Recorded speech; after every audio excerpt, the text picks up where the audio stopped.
Janice. Janice, la la. La la la la la la la la la la.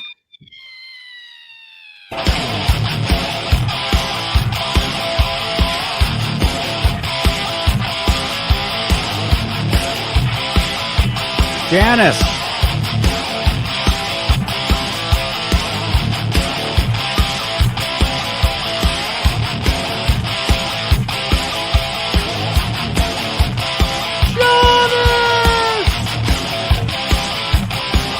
Janice, watch the whole show. Don't leave. La la.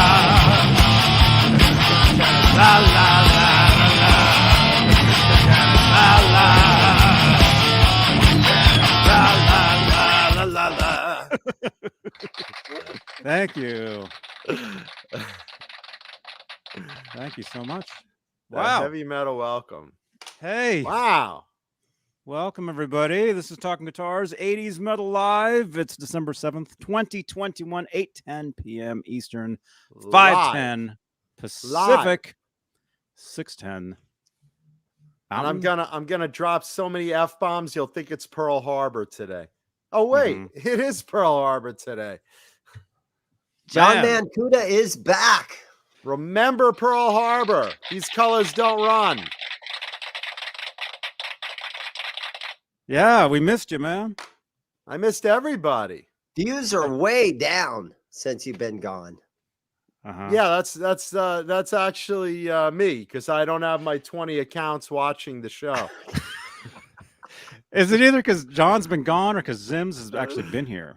Oh no. Probably a combination of both. That's terrible. Everyone tunes in and say, John dyed his hair blonde and grew it long and got more handsome. Wait a minute. Oh, that's Dane Zimmerman. Yeah. Yes. Yeah. So welcome, everybody. Thank you so much for tuning in. And if this is your first time here, make sure to subscribe to the channel. Yeah. You don't want to miss this. This is a weekly show. They don't? Oh, they don't. They don't. No, you don't want to miss this. You want to tune in? Yeah. And you're going to have a great time. Smash that thumbs up.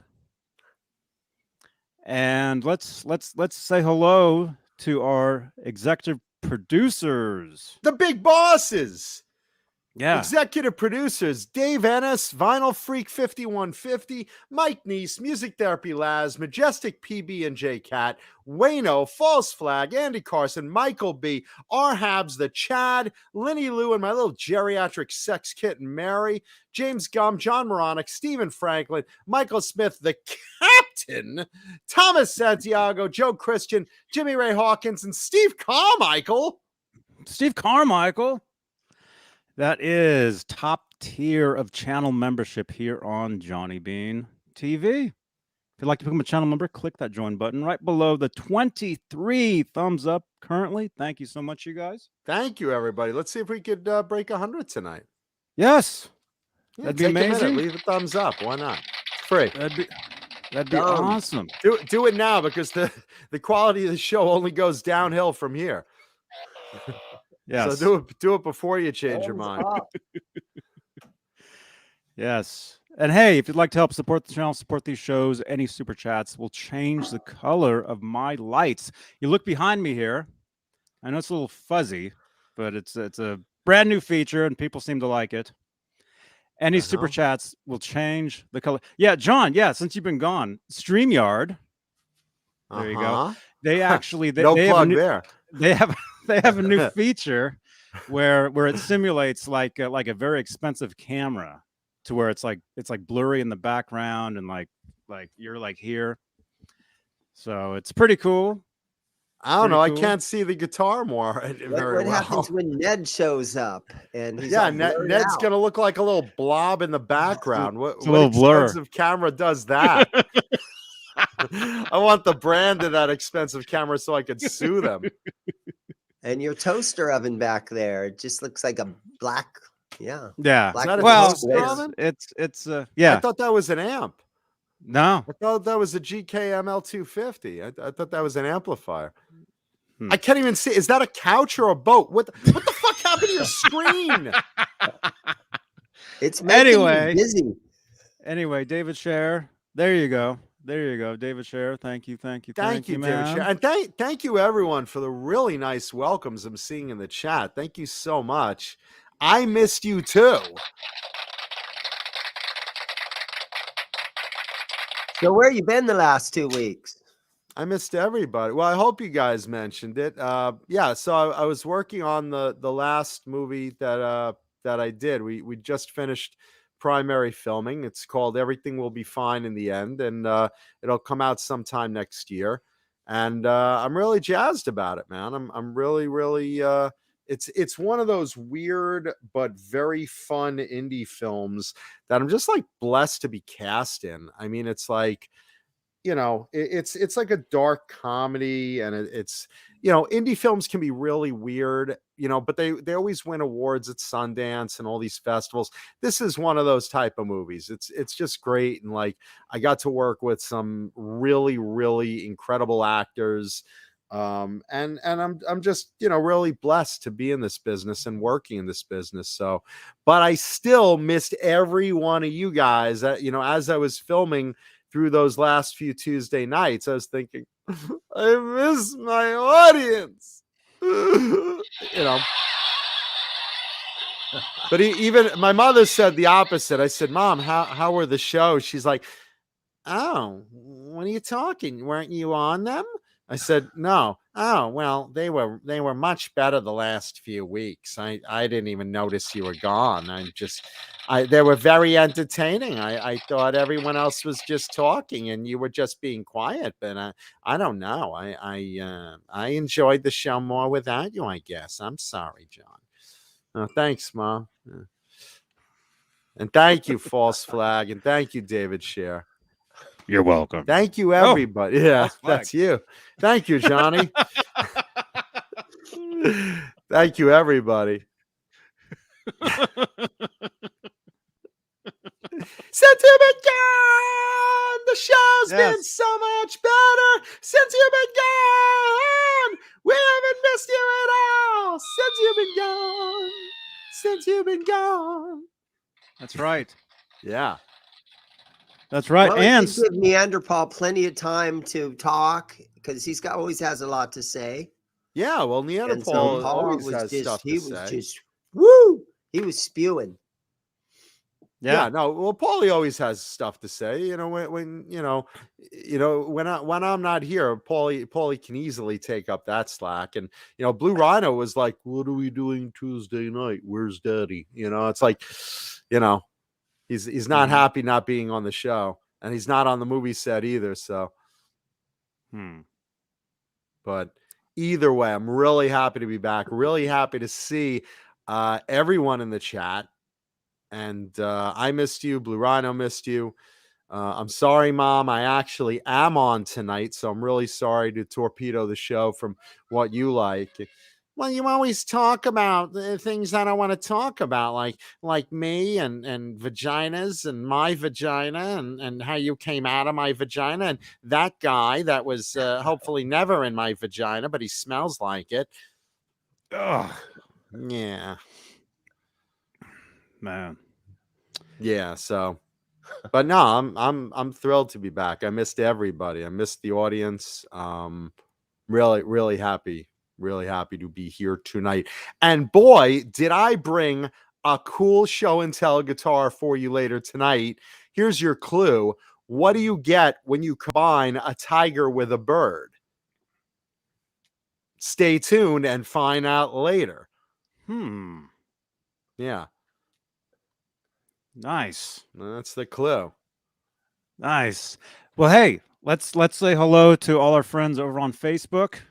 We're live on Facebook as well. Johnny Beane TV Facebook page, where if you'd like to help support the Facebook stars. Yeah, that sounds dangerous. And yeah, we're live in the Van Halen 74 to Forever group, just under 63,000 members. EVH Gear Live page, group, Johnny Beane TV group, everywhere. All over the place. Quickly. Nice. All over the place. And really quickly, if I was talking to these guys before we started. If you use WhatsApp, you can actually contact us now using that phone number that you've always called and texted, but do it through the WhatsApp app, Oh. and it's a much better. It's just better for everybody all around. So Now that sounds dangerous. make sure to add me to your contacts in WhatsApp. There you go. Yeah, my mother says that's too dangerous, so I can't do that.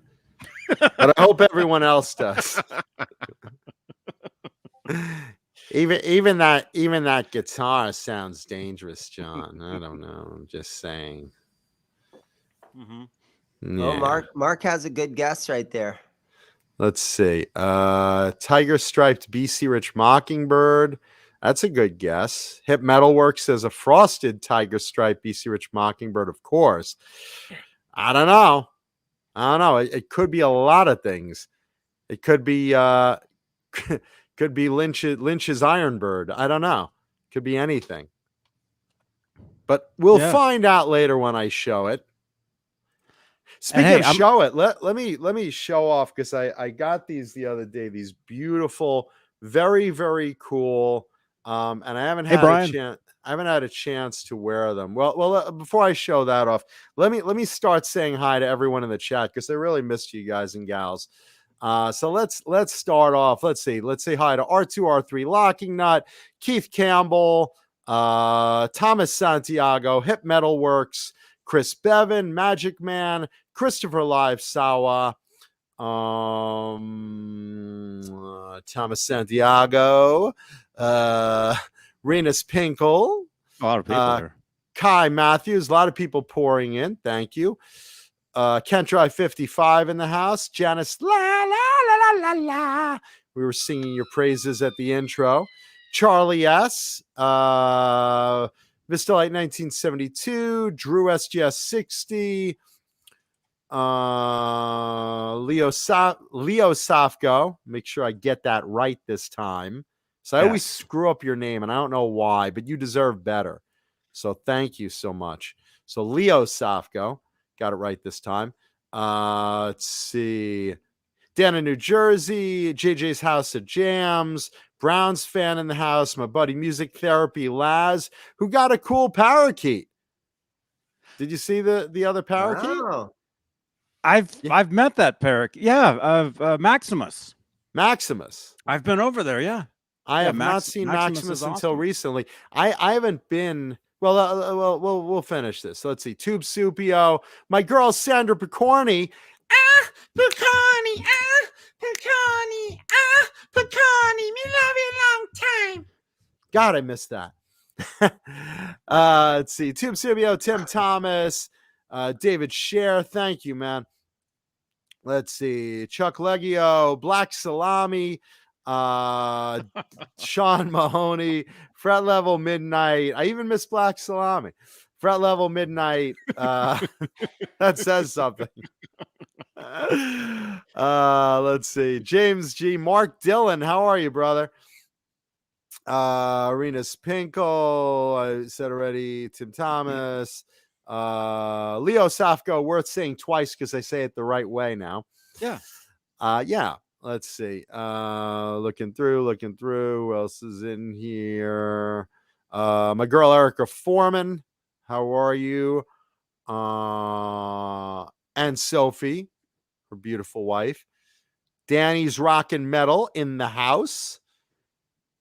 Let's see. Who else pouring in? False Flag, hosting the show. Murphy. Hey, how are you doing? Murphy. Magic Man, Marky FX, Pascal Barrett. Hey. Yeah, and Pascal, I got it, man. I'll open this. Lindy Lynch in the house. Hello, nurse Lindy. What's that? Well, Lindy's a nurse out here.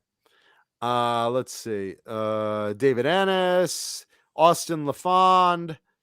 How are you? Let's see who else. Nightbot in the house. There's a ton of people in here today. Yeah, no, I'm thrilled. I'm thrilled to have in the store. Here. Is there more people in this chat than in the store? Our Habs, they're all in the store. We're broadcasting live from the store. R. Habs, Keith Campbell. Let's see. David Ennis. All Dave, all night. Hugh Caldwell. I Jimmy got your package, Carr. all Dave. Jimmy package? Carr. My Yeah, package. You want to he see my sent a package? He all Dave all night oh. sent a package for Laz, right, John Dio? Oh. And I've got it, and okay. I'll take it to Laz's and Maximus next week. Nice. Maximus will peck it open. Mm-hmm. Yeah, usually when I hear I got your package, it's usually in a death grip with baby oil. Let's see. So Pascal, Vislight 92, all day, all night. AJ Ward on Facebook. AJ Ward on Facebook. How are you? Tim Thomas. Fret Level Midnight. I know I repeat names because I'm just flipping through. Han 36 Solo. Let's see. Who else in the roll call? I know Mama Mancuda is watching. I love you, Mom. I miss you. Ted Sanchez. Dirty Sanchez. Love that. Crazy Cook 678. Eduardo Moreno Porto. One of my favorite names to say. What's funny is Janice says, by the way, I'm driving. So she's like got her phone and she's driving along.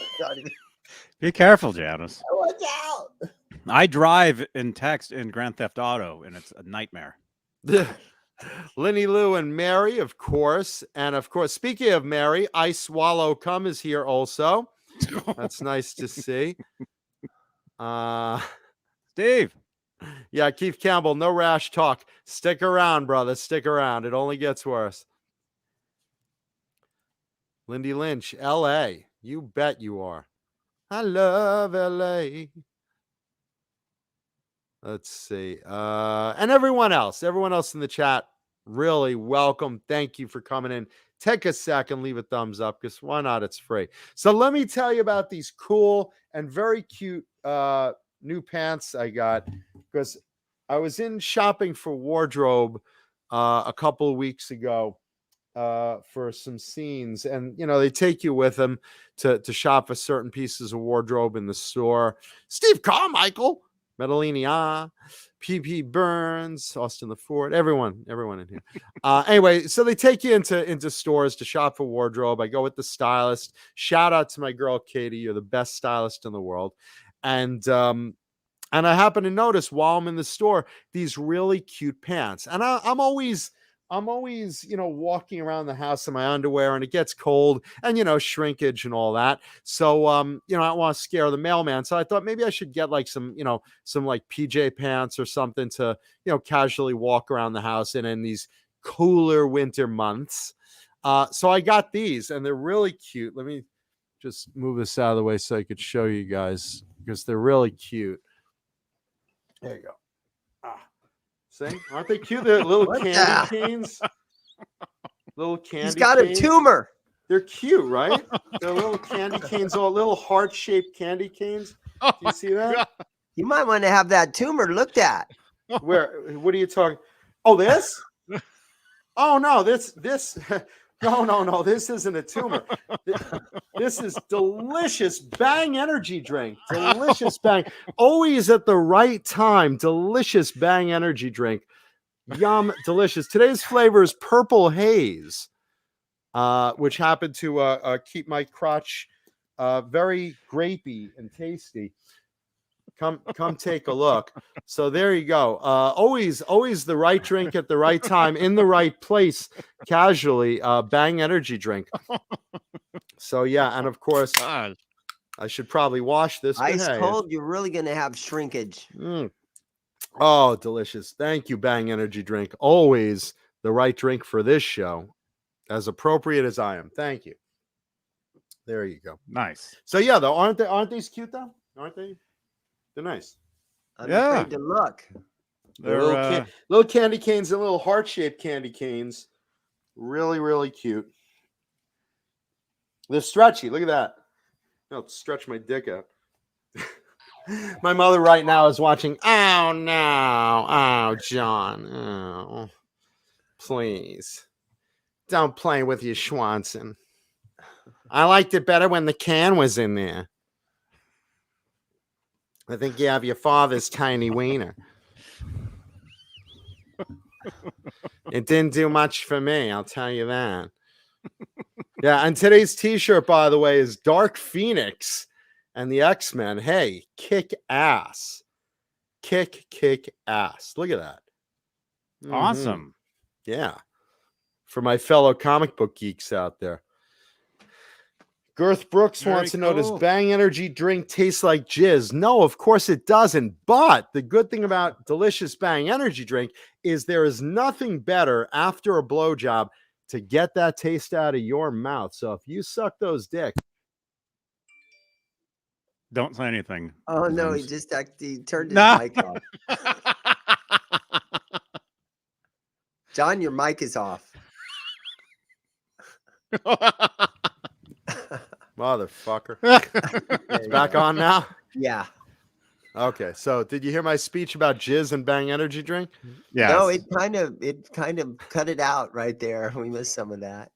Oh, well, listen, I was saying, for those of you that give blowjobs, delicious Bang Energy drink gets that swilly taste of tangy jizz out of your mouth better than anything. Delicious Bang Energy drink. Thank you, Bang.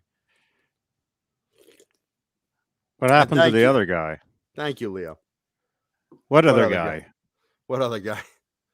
He's on Thursdays now. What other guy? He's probably asking about Paul. Or Oh. Alice. He's asking about Paul. Oh, Paulie. He's Paulie taking the wasn't night feeling off. good, so I don't know if he's going to pop in later. I No, don't know. maybe he will, maybe he won't. He's kind of 50-50 on it. So there you go. So we good? Is that it? That's the show, right? Right? Yeah. That's it. Yeah, let's see. I did a penis joke, Bang Energy, Thank you sang the so much, Cinder everybody. corny song. Channel sang the members. song. You don't expect us to read that at the end of the show, do you? No. Jesus Christ. The print gets so tiny. I feel like a 90-year-old looking to read a billboard from 30 miles away. I can't read that. What are you talking? There's no way I can What read the that. hell is that? Good God, man. I can't read. It's Johnny's, what is this WhatsApp thing? And I don't know. WhatsApp. Yeah, the WhatsApp. WhatsApp. So Johnny, what's the benefit of them using the WhatsApp? What is the WhatsApp thing, Johnny? What is the benefit for the fans? You It's can all use about the fans. the same phone number you've always been using to call me, to text me, to send in pictures. But if you connect it, if you look me up through WhatsApp, you can save me as a contact. And it makes it so much easier. Oh. So Well, there you go. there you go. 415-952-3263. So basically, Johnny will have your number forever, and he can drunk dial you in the middle of the night. That'd be great. Johnny will call you like 3 a.m. You'll just get a call. Hey, this is Johnny Beane. I didn't see you in the chat. Leo. Why see you, aren't Leo. you in the chat? I'm going live. Wait, what time is it? Johnny Beane TV. You I didn't said. unsubscribe, did you? Did you subscribe to the channel? Hello, it's Johnny Beane. Who? Dave Crosby. Is that you? Hello? Hey, Johnny. Yes. I wanted to be the first one to use WhatsApp. It's David Ennis. David Ennis. David Ennis on the line. Welcome, David. I use WhatsApp all the time.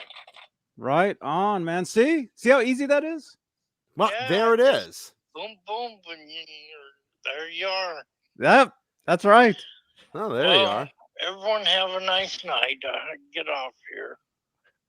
I was All getting right. off in the shower earlier. Thank you. Thank you, David All right. Ennis. Thank you, Have you David been Ennis. able to Thanks, use David. that tool set yet? I'm sorry? Have you been able to use that tool set yet? You're asking No. about Johnny's tool? Not yet. I will use it on an That on an three-piece set. upcoming episode. Sunday night. Sunday night on the String Chain Show. I will use it. Okay. I'll talk to you later. All right. Have a good Thank you, night. David. Good night, Ennis. David. And thank you, the original Paramutant. There we go. Thank you. There you go. So WhatsApp, Johnny, is apparently very easy to use to call Yeah. into the show. It's super, super easy. Add me. Wow. Yeah. All you got to do is search that phone number in WhatsApp, type in Johnny Bean TV, save me as a contact. There you go. And when you call me now, I know who you are. It's You know? gonna be my mom. She's gonna call you every time she can't reach me on the phone. You know, Johnny, that woodpecker is causing a lot of problems, and I can't reach John, so I thought I'd see what you think of this. Yeah, hello, Johnny, hello. Yeah, I'm telling you, go. my mom's gonna be on the WhatsApp now. Mm-hmm. She's not gonna let you go, brother. It's all good. Oh, is Jason there? I like Jason the best. Johnny, can you give me Jason's number? Is he still married? Does he know I'm single? Jason. Hmm. Oh yeah. Yeah. Yes. So, John, so you're gonna go Yes. visit mom over the Christmas holidays back in New York? I am gonna I have a little bit of help I have to do. I have to make sure there's no more pickup shots that they need because we did a few the other day, but so we'll see. But I will be going home for Christmas and doing the house transfer with my buddy Carlos. When I go away, he gets my house, so he's always thrilled because he's like, all I want to do is watch TV. You have a big TV, you have a nice couch. I just wanna enjoy your house while you're gone. So he leaves his parents' house and he gets his own place. So I'm sure there's wild parties at my house while I'm over at my mom's house in New York. Make sure he brings his own towel, right? Just bring Yeah, your own you want to towel. laugh? He actually does. He Yeah. actually does bring his own towels. He comes in like he's moving in permanently. He's got two big things of luggage, you know, and he's like, I got nothing to do all day but watch TV, so I'll I'm there. Yeah, but look, I appreciate it because this way everything, God forbid, like a pipe bursts or something. There's someone here, so. That's the one thing when you had roommates, when I was younger and the dudes would use your towels, be like, bro, come on. Yeah, and then you find that one stray pube and you're like, whose is this? I'm not doing any more laundry until I find out who doesn't shave the nads. I know it's not mine. Mine are as bald as a baby. Wow. Yeah. I'll show it on New Year's Eve. I'll show my nads to the audience. Yeah. So anyway, New Year's nads. So Mama Coot is looking forward to me popping down for a visit at some point, and I talk to her all the time, and she calls me the other day, and she's like, I have a real problem, John. I don't know how to solve this. I don't know what to do. I'm like, what? She's like, I pulled a muscle in my groin, and I'm like, I'm sorry, what? I pulled a muscle in my groin. And I said, Ma, whose muscle is it? I'm thinking maybe, she's single now. I mean, I'm just worried about, Hi, Ellie. Yeah. So I don't know whose muscle she pulled into her groin, but she's bragging about it all day. She keeps calling me up and, my groin hurts. It's someone's muscle. And I pulled a muscle in my groin. And then the other night she calls me up. She was wrestling with a tin of cream spinach. Now, the way I'm understanding it is it's a plastic, tin of cream spinach. And, basically like, I guess, a foil bottom with a plastic top, or maybe it was a plastic bottom with a plastic top. But, you peel it and it pops open. But for some reason, she couldn't open this. And hearing her talk about it on the phone, she was killing me. She was just killing me. She was like struggling. She's like, I hear these effort noises like she's pulling a fucking tug of war rope. Yeah, I don't know what they did. This is like a child safety lock for cream spinach. I don't understand. How do they make this? Will I have to cut into this? Should I grab a knife? I'm very worried about what if I take like a meat tenderizer and maybe start hitting it or something? Will it loosen it? What if I put it underwater? Will it expand it like a jar? Should I try the jar opener on it? Should I try a pliers? Maybe a screwdriver and a mallet. I don't know. What should I do? But literally for about a half hour while I'm talking with her, she's wrestling with this thing of spinach. And finally, you just hear, ah! I'm thinking, Mom, are you okay? Are you all right? I got it open. I thought someone murdered her, God forbid. I thought literally someone snuck behind her, and grabbed her by the throat. Ah!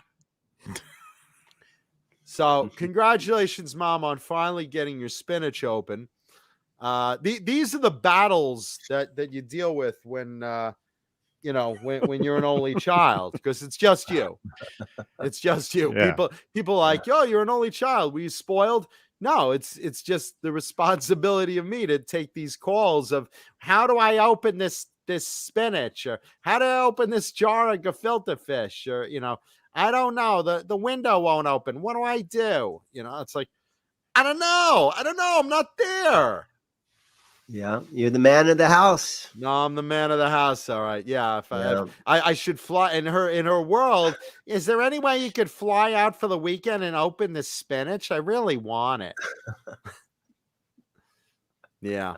So I love my mom, though. There she is in the Wonder Bug with her nemesis, the woodpecker that attacks her house. I love my mom, though, so I miss her. Anyway, so what did I miss while I was gone? Tell me what I missed. Lindy Lynch, I'd like to make your taco. Go ahead. Well, we talked a little bit about Wolfgang being nominated for a Grammy. A Mammy? Yeah. Best rock song. That's what my mom gives out, the Mammy Awards. Mm-hmm. My awards for the bands I like. None of them you talk about on your silly show, John. But he's up against Paul McCartney and the Foo Fighters. Oh. And he's up against what were the other bands on there? Weezer. Oh yeah, Weezer. Kings of Leon. Yeah. Oh, they're good. Royalty. Mm-hmm. Mm-hmm. And yeah, speaking of Paul McCartney, we talked a lot about the Beatles, about Get Back. I haven't watched that yet. I haven't found 6.5 hours of my time to devote to them. I know, when I film stuff, I don't watch TV. All I do is just, read script, and beat my lines to death. And then now, like today was the first day that I started watching a little TV, and I watched Wheel of Time. I started going on that series, which is very good from the first episode. I haven't heard of that one. It's a new one. It's like a Game of Thrones kind of thing. I think I have the title right. I think it's called Wheel of Time. But it's very cool. I mean, so far I only watched one episode, but it's like I don't know anything about, I haven't watched news. I haven't watched a lot about music news. I went to set. You work 12 hours, 14 hours, 16 hours, then you eat and you go to sleep. So it's like I haven't watched anything yet. I'm looking forward. There's a new F is for Family, which I'm really addicted to. I want to watch that. My friend is on that. Oh yeah. You mentioned does one of the voices. Phil Hendry. Phil Hendry does great does series. Bill Burr, a couple of voices. Yeah, really great. Let's see. Mike Neese says Bob Dole passed away. I heard that. True American hero. And speaking of, let's see. Bob was the first person to do a Viagra commercial, Mike Neese says. Speaking of Viagra, delicious Bang energy drink. Did I mention that? It works just about the same. It really does. It puts lead in Uh-huh. my pencil. I'll tell you that. So yeah, rest in peace, Bob Dole. And I found out today. Sadly, for those of you comic book fans, if any of you ever read a comic book with art by George Perez, who in my mind is one of the greatest comic book artists out there. He did New Teen Titans. He did Justice League, Avengers, Crisis on Infinite Earths. He worked for both Marvel and DC and a bunch of independent companies. He announced today publicly that he has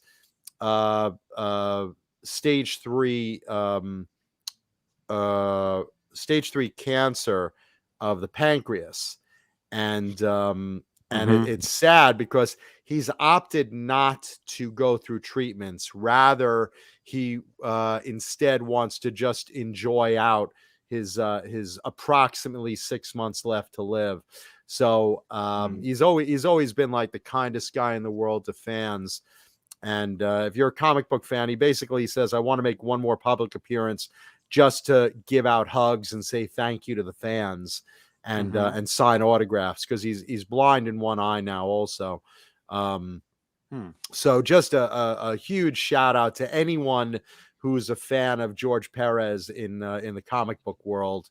Sad day, true class act, and one of my personal favorite artists and people. So big tribute to George Perez. Let's see, other TV that I've started watching. I want to watch Hawkeye. I haven't started watching that yet. That's another one I want to dive into. There's just a bunch of stuff. There's a bunch of stuff on TV. I just want to like sit down and veg out. And of course, all the Christmas stuff. You know, I love all the Christmas specials and all the classic stuff. You know, all the typical Rudolph the Red-Nosed Reindeer, Year Without a Santa Claus, Frosty the Snowman, Charlie Brown Christmas, Charlie Brown Hanukkah. You know, you got a menorah with 5 candles, you schmuck, you putz, you blockhead. And happy belated Hanukkah to all my fellow Jews out there. Let's see. Speaking of Christmas Vacation, Christmas Vacation, which I have seen. Yeah, and Die Hard. You know, it's not Christmas until the guy falls off the roof in Die Hard. Then it's Christmas. It's like Jesus being born. Speaking of the comic books, did you go? Or I'm sure you're aware of there was a Comic-Con. There was LA Comic Con this past weekend, and I did not go. Normally I would, especially to a local con.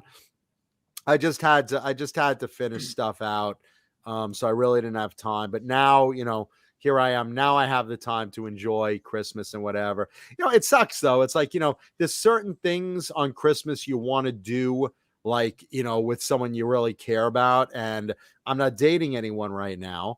You know, so it's like, you know, I went out with like, you know, 2 friends to dinner, you know, pretty girls. And it's like, it's kind of nice to walk around with 2 pretty girls. But you know, they're not girlfriends or anything. So it's like, I don't know, you know, it's kind of that little holiday empty feeling, and, you know, you don't think about it. But I just want to give, you know, a little shout out to anyone out there that, you know, gets a little down on the holidays, because it is a time of friends and family and relationships and, you know, doing special things with special people. And not everyone has special people in their lives. You know, I mean, I have good friends. I have, you know, some family. I'll go see my mom. I'll go to my buddy Mike's house, who's like a second family to me. And, you know, I'll spend, you know, Christmas Eve there and whatnot. But, you know, it's a time a lot of people are just lonely, extra lonely, because they see, you know, all sorts of couples and stuff going on there. So, you know, look, check in on your friends. Check in, make sure everyone's okay. Give a little love, spread a little kindness, and to your friends that don't have anyone special, and invite people over. As we get into the holidays, there's Christmas dinners and this stuff, and a lot of people lose relatives. A lot of people get depressed. Invite them over for dinner. Invite them over for Christmas. Invite them over for Christmas Eve dinner, night of the seven fishes, and whatever you do, and going out caroling, going out looking at Christmas lights. Invite some of your friends. Check in on the people that don't necessarily have that big family and stuff like that. So there you go. Yeah, but look, I'm into the holiday spirit. I mean, I'm really into the holiday spirit. I love Christmas. Right. Medellinier lost his mom. I'm sorry to hear that, man. That's it's rough. It's very rough because you miss everyone. You miss people. I miss I miss my dad, and I miss other friends and relatives that I've lost. You think about people during the holidays, you get nostalgic for, those ex-girlfriends or boyfriends or, whatever, because, you remember those good times, and, they're not there anymore. So, check in and spread some love this Christmas is all I'm saying. As we get into these holiday parties and looking at Christmas lights, do things with your friends, give calls, check in on people, spread a little love. That's all. Just saying. Yeah, and be nice. Be nice. Be nice to people. Definitely. Yeah. Especially me. Try not to road Not rage. being mean to me. Yeah, don't be mean to Johnny. I mean, for God's sakes, look at him. That beautiful baby face. Why would you be mean to the guy? Yeah. Look at that. Spotlight yourself, Johnny. Let's see that face. Isolate. We're starting to get he's starting to look beautiful more normal now that we're seeing him without the beard for about a month now. That's the new. He's like the Gerber baby. Look how cute he is. He's like 90 years younger. I really am 29. Nobody believes me. Exactly. Every year I turn 29, man. It's the truth. StreamYard. I'm telling you. Guys, I had a real Spinal Tap Stonehenge moment down here at the store. Well, You let's guys hear want it. to see what happened to me real quick? Yeah. We You ordered the big double-ended dildo, and they delivered the some micro penis. stickers, okay? and guys are sending me pics, and I'm Dick thinking, pics? okay, I can send out little bumper stickers to people. And we ordered stickers, and we were all happy. We got stickers coming. They came today. Holy shit. That's like a guitar logo. Wow. Jesus Christ. Wait a minute. How big? That's like a postage stamp. That's not even as big as a postage stamp. You can't even. Yeah. Stonehenge. That's You have like great. 10,000 of those? I have 120 of them. For real. No, well, then they're collectibles. Oh, they're collectible. If you Hey. add 100 of them up, they equal one sticker. Put them on Hey. bumper stickers. No one will notice. We could give some of those away. Jesus Yeah. Christ. Yeah, you use that to cover up a pimple or something. You know what I thought it would be kind of fun to do is, I don't know, if Smash a somebody would guitar live want on the air? something. You Cover a could stick Keith it on- logo? You could stick them on the back of a headstock if you wanted to ruin somebody's guitar. You should do There that you on every guitar you have. That's what I was know, going to say. Dane, you should be doing that anyway to your guitars. Just Yeah. to piss people off. No, No, 'cause just what- to advertise your store. Yeah, I know, know, so right? people They know would where they got accidentally that. work for that. because if they go and they trade that Jeez. guitar into somebody else, they'll know it came from your place. That's a bag we of 10,000, reordered Johnny. them. Johnny, look at that. That's a bag of 10,000. We Those are like reordered proof them of and got them purchase regular. seals. You send in 20 of them, you get a full-size sticker. Stupid. Jesus Christ. I can't believe we That's did great. I ordered Yeah. condoms the same way. I ordered the magnums and they send me the micros. Unfortunately, the micros fit better. We're still too big.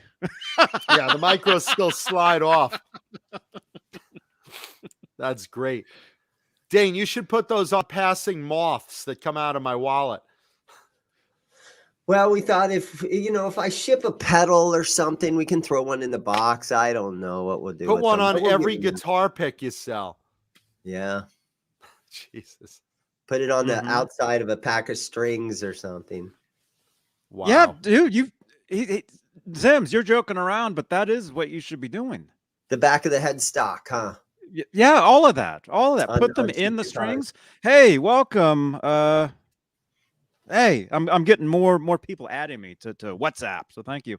Oh, And hey, cool. Jeff Seals watching from the Van Halen 1974 to Forever group. Good to see you, man. Jeff Seals, Christmas Seals. Good to see you. Thank you so much for watching. Dane, you should put one of those stickers on every lima bean you come across. I don't come across lima beans very often, but You also yeah. don't come across full-size stickers very often. Look at that. You could put one on each tooth. Those things are so tiny. Just to advertise, I'm going to put one on my schmeckle. Speaking of schmeckle, I went out to dinner last night. I get a call from a friend of mine who's very, very, very well known in the music industry. And he says, "Hey, man, Kuda, you want to have a treat?" I said, "Is this going to cost me money? And what's her name?" And he says, "No, you got to come out tonight. I'm going out with a friend, and you should meet him." I said, "Okay. What's his name?" And he's like, "Max." I'm like, "Max." I said, "Which Max?" He's like, "Peter Max Baronet." Does that sound familiar to anybody? Does anybody know who that is in the chat? I'll give it a second. Say it again. Peter Max Baronet. Does anybody in the chat know who that is? He's a legend in the guitar industry. That's not a real picture?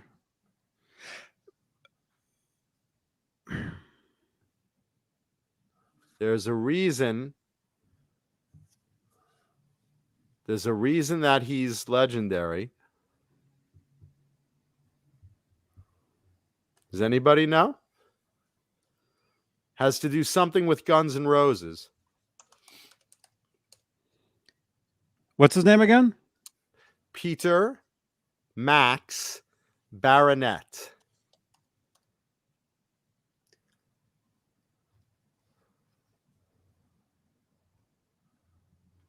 People are questioning in the chat. What was that? Okay, I googled, so I'm seeing Tube Supio has it right. Can't Try 55 got it. He is the builder of the Max guitar that Slash used on the Appetite for Destruction album. The Max Okay. Les Paul. That is correct. Yes, Fret Level Midnight. Yes, he built the Les Paul copy that Slash played. And not to be confused with Chris Derrig, because Chris Derrig also built two Les Pauls that Slash used at that time in videos and on tours. But the first guitar he got that he did not have to record anything with tone, he got from it was a Max Les Paul from Peter Baronet. I have a Chris friend that has one of Chris those. Derrig died. Yeah. Bozique. Chris Derrig died. So there were basically 4 Les Pauls in total. There were 2 Max Les Pauls and 2 Derrig Les Pauls. Both of them replicas of vintage 59s. So Slash came over, basically lived behind him and came over and said, "Hey, I really need a guitar. I really need something with a tone." And he borrowed his guitar, his own guitar, Max's own guitar, the Max Les Paul. And this guitar is so unique and specific. The wood, the burl on the flame top had, just as an act of nature, this little skull and crossbones in a top hat. You know that image that Slash always signs his autograph? It looks like a skull with the top hat. That is where that came from. If you look at the top of the wood, he basically he has in the wood that design, it just happened to be there. It wasn't, It's something in the that was, grain. it's in the Yeah. grain. You look at it. Uh-huh. I looked at it last night and I was like, wow, that's incredible how that is. But he basically borrowed that guitar from him and then wanted to buy it. And let's see. Might be, I'm not sure which Might be one one it of is in those. that photo. Slash grips, yeah, but- one of the 3 highly blah blah blah Les Paul Yeah. replicas that he has used over the years. Right. One is a Max and 2 are Derrick's. The Hunter one was lost to a pawn shop. There is a okay. The Maybe- Max, Yeah, and- the Max and- the Max one was used during the recording of Appetite for Destruction. Yeah, there's all 3 of those. So let's see. And he did everything he could do to get parts from actual 1959s. So like the tailpiece and sometimes the pots. Actually, sometimes what's the three-way interesting is switch. when he bought that guitar from Max, and what happened is it had 59 parts that he didn't want. He replaced them with DiMarzio, not DiMarzio, Duncan's, with Seymour Vinums. Duncan's. Yeah. Yeah, with Vinum custom pickups.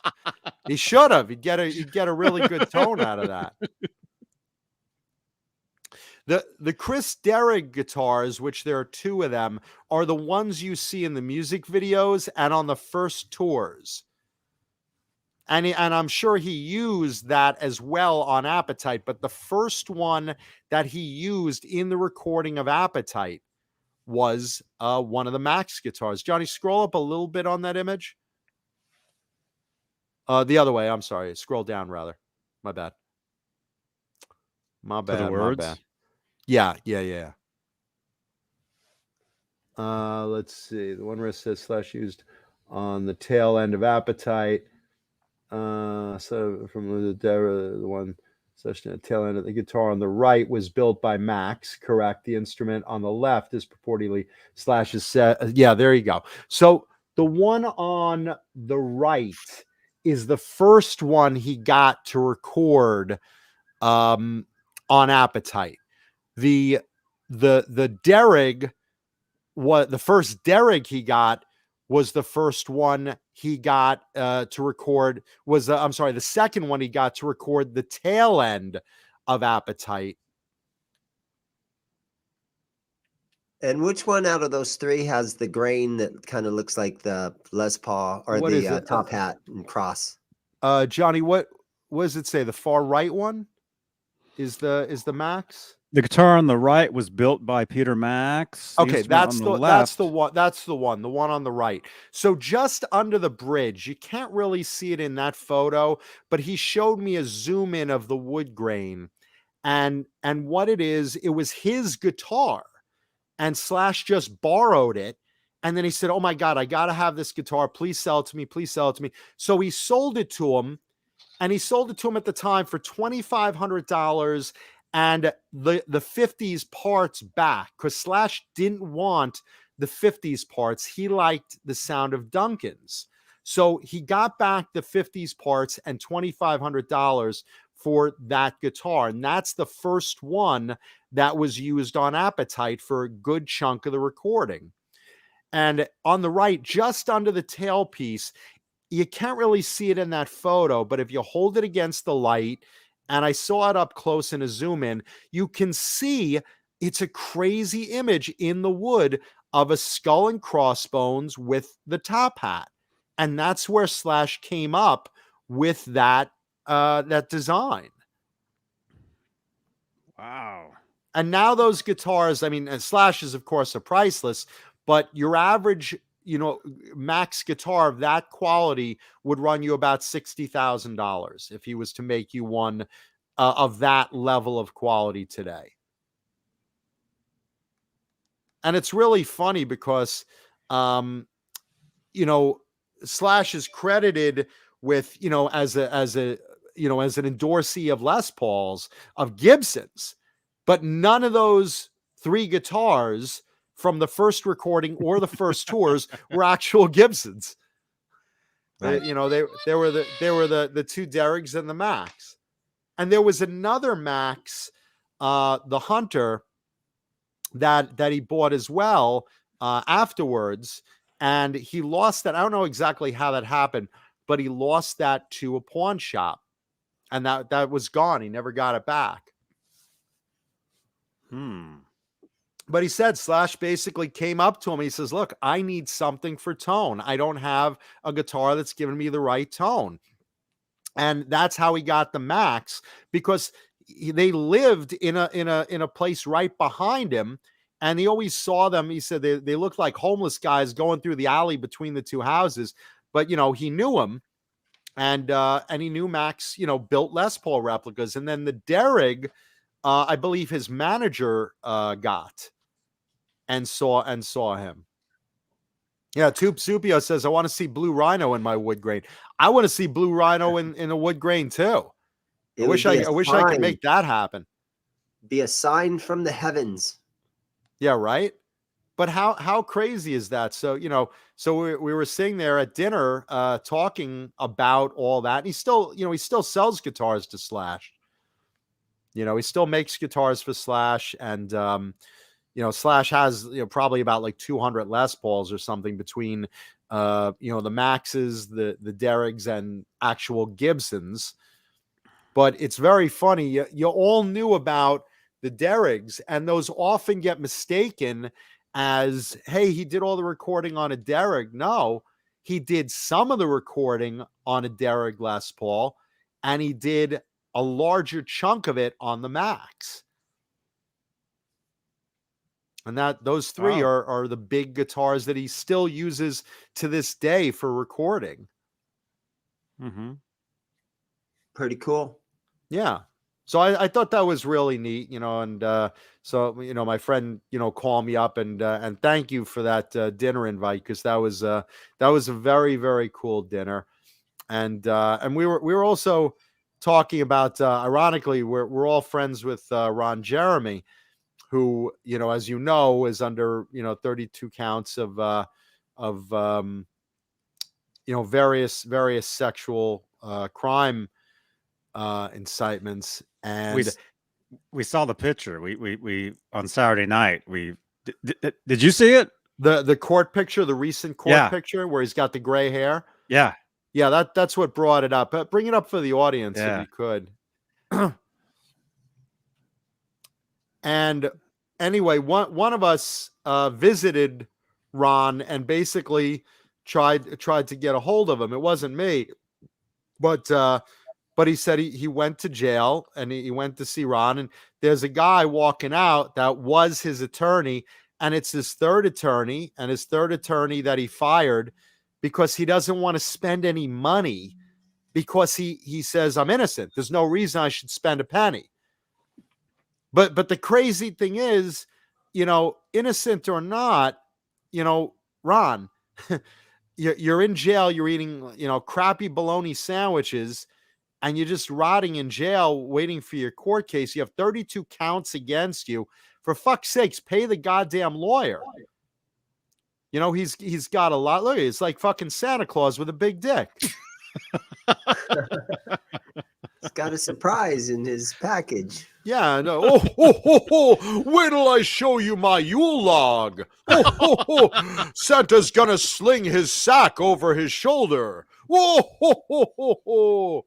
Yeah, he went great. Shout, you better not cry, better not pout, or he'll shoot it in your eye. Santa Claus is coming in your mouth. He's been gray. He's been gray for decades. He's making a fist. He's just not pumping it hair. Twice. Santa's North Pole is hard like ice. Santa Claus is coming in your mouth. He sees you when you're sleeping and when you masturbate. Yeah. Listen, I you know, Ron usually colors his hair, so he's not usually gray. He doesn't usually have that kind of cotton candy fluffy beard.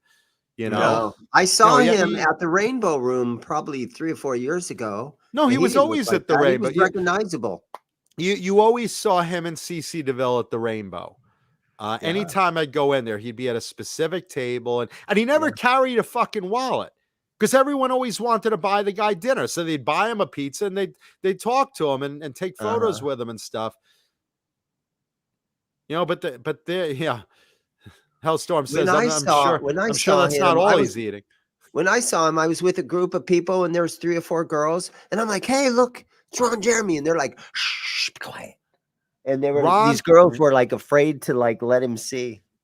No, Ron is always hanging out with gorgeous, gorgeous girls. I mean, right now he's hanging out with gorgeous, gorgeous guys dressed as gorgeous girls in prison.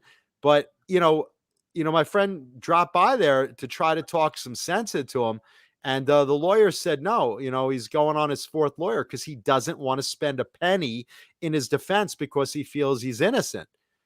And it's like, dude, look, I've hung out with the guy. I understand that a lot of people, feel a certain way when they hang out with him. They grope him, and everyone wants to take a photo with him, and girls flash their tits at him. So he's used to a certain thing. Now, of course, look, consent is consent, and what's right is right, what's wrong is wrong.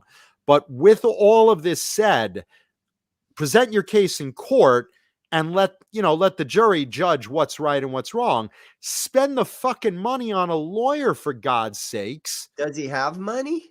Ron has loads of money. He has no heirs. He has multiple residents. He's got plenty of money. He has no fucking expenses. He's sitting on money, and he's just being really, really cheap. And the guy needs a fucking lawyer. Because if he gets charged on all those counts, he's going to go away for life. Yeah. I mean, that's 32 counts. Would you say he had a charmed life throughout the years, or was it kind of a struggle for him? Well, he was a teacher at one point. He was literally a teacher. Until one of his students happened to notice? No, Bozique, I do know he didn't put it up his nose like a lot of porn stars. I know the guy. I hung out with the guy. I've gone to parties with him. I know where he lives. He lives down the block from me. So no, I know he has money. I personally know he has money. But I also know he's literally, and he's the only one of my tribe that has a monster cock, because the rest of us hung like raisins. It is pretty amazing. Yeah. No, and look, I know that, he has groped women, but women have groped him too. It's kind of, been a thing with him all his career. But, like I said, let the courts decide what's right, and what's wrong is wrong. But for fuck's sake, put up a goddamn defense, Maybe he's hiding. Maybe he's staying in jail to stay safe from. Did it start with like safe from what? Did it start with one person and then everybody else joined the club against him? It snowballed. It just snowballed. It happened during the time of, when the Me Too movement first started coming out with that scumbag fucking producer. What's his name? Who's the actual Weinstein. Harvey Weinstein, who is a piece of shit. So yeah, it started with that, and look, cases came up and others, and it's a gray area with him because he's always been around women that have exchanged gropes with him, but I know certain people that literally are just looking to, get settlements or whatever. And look, there may be others that have been actually wronged. So I'm not going to defend or not defend him. Like I said, let the judgment of the courts be what they are, and let the evidence come out and whatnot. What I am saying though is, for fuck's sakes, I know anyone worth their salt that has the money should not basically say, well, on principle, I'm not going to defend myself with a good lawyer. Fucking hell, I'm going to find a lawyer that is of my tribe named Schmeckelwitz, Bogberg, and Goldsteinowitz. And I'm going to find the most Jewish lawyer, probably in my own family, to defend. That's the guy right there. He needs a GoFundMe account to get a lawyer. Name's Crosby Steen. 32 cases. The amount of Crosby, paperwork. Steen, Stilzowitz, and Nashberg. Crapstein. Yeah. Suck my dick and Steen. I hate that guy. David fucking Crosby. But no, look, as far as Ron goes, it's mind-blowing that he's not spending a shekel. I don't know what he's thinking. It looks like he's sitting in a wheelchair.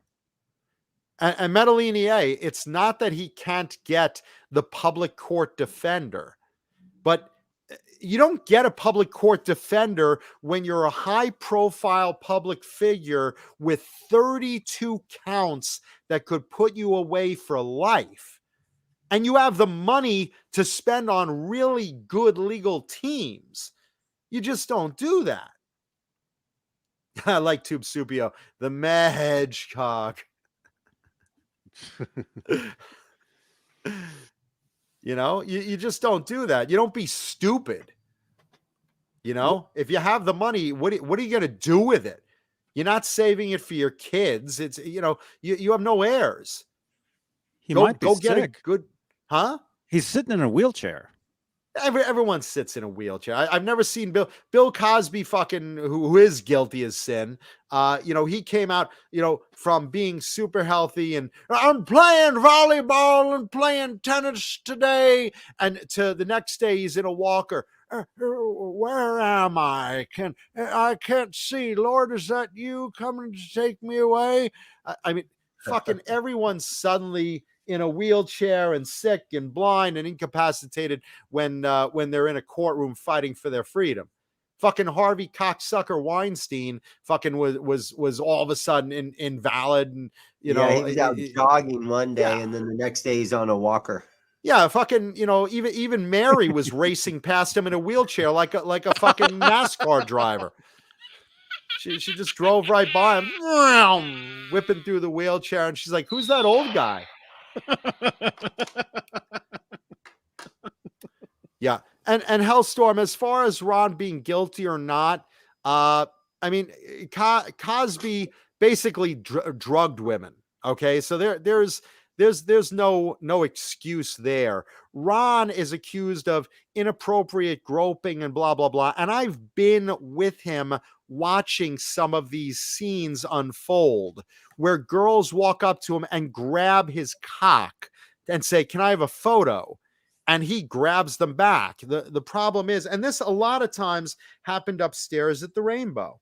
But look, devil's advocate for the girls, I wasn't there every time. And sometimes there may very well have been inappropriate touching. So I'm not going to defend him either. But I will say I've been there with him, watching how the public treats him. And more often than not, girls want that photo grabbing his cock or his hand down their shirt, or they request it in a lot of cases. But like I said, I'm not there for all of them. So if he did touch anyone inappropriately, that is wrong. That is not consensual. And then, you know, there's that third factor of some people are just looking for a payout. And I'm sure some of those people that, you know, I have seen him with are probably in that crowd as well. Yeah, they did a movie with him, and then they're like, "Hey, I did a movie with him, and you know, I probably could try to get some money out of the guy now that I'm broke and, you know, living in Vegas on the streets." And so, no, like I said, I don't want to defend him or not, because again, I will defend him in some cases because I've been there witnessing it, and in some I won't because I wasn't with him all the time. I was only with him a few times, but the few times I have, I know what goes on, and you know, it's you know, it's something that let the evidence prove itself one way or the other, and you know, let it go that way. How would you even judge a case that has 32 counts against you? That seems like you'd have to go to court 32 different times. Do they just lump them all together? That seems weird. I like Can't Drive 55's idea. Wouldn't it be funny if someone made a porn parody of Ron's trial? I could just see the judge banging a big cock on the order. Odor. The first witness. I'm here. Are you here to give an oral deposition? Yes, Your Honor. I'm here to give an oral deposition. Oh, you know, and then, you know, there's a gangbang in the jury of 12. Can you handle 12 angry cocks? You know, I mean, it could be a very funny parody, but look, you know, You the should sad start part writing is, the script right now, John. Write the script.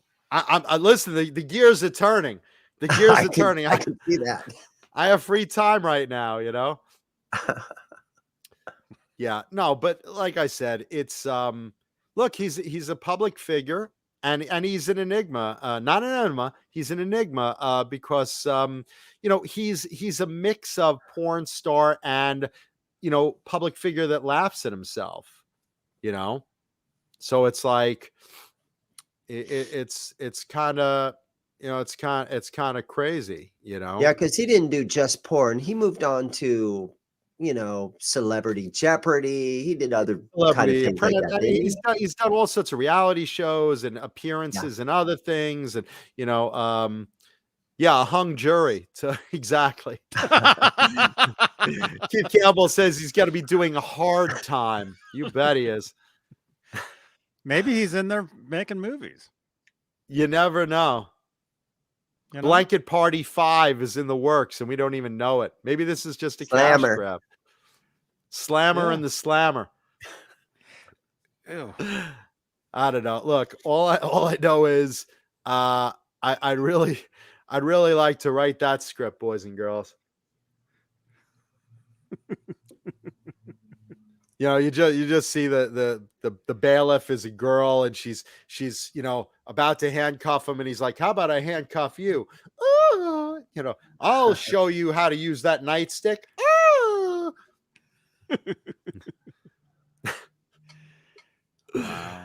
Oh, Ron, just you know, defend yourself or don't, man. Just do something. The Micropigment Studio. Thank you. Yes, good to see you. Yeah, G. Bushnell says it might be a documentary for Netflix. Hey, listen, Could be. they're screaming for Nutsflix. content. It's in the works. The screaming the streaming content. You know, they're screaming for content. Mm-hmm. Yeah, who knows? Yeah, I was just surprised because he said, look, I met his third lawyer. His third lawyer says I'm now no longer his lawyer. He doesn't want to pay. It's like, wow, okay. You know, innocent or not, dude. What would pay be the the man. bill on something like that? I know you would have to guess, but No, look, a really great lawyer, you know, you've got to be paying like, I don't know, $1,200, $1,300 an hour at least.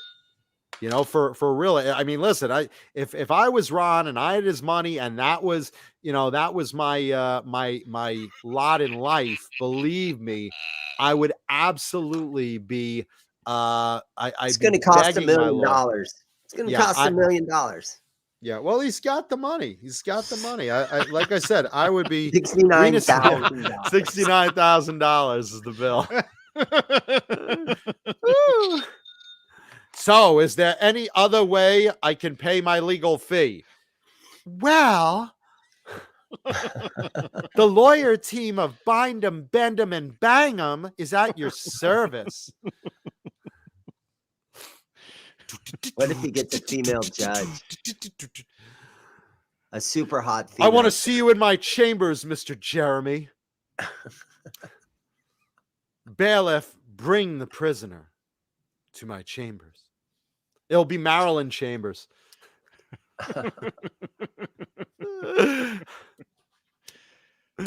Jesus. Yeah, Keith Campbell says he'll have to pay by the inch.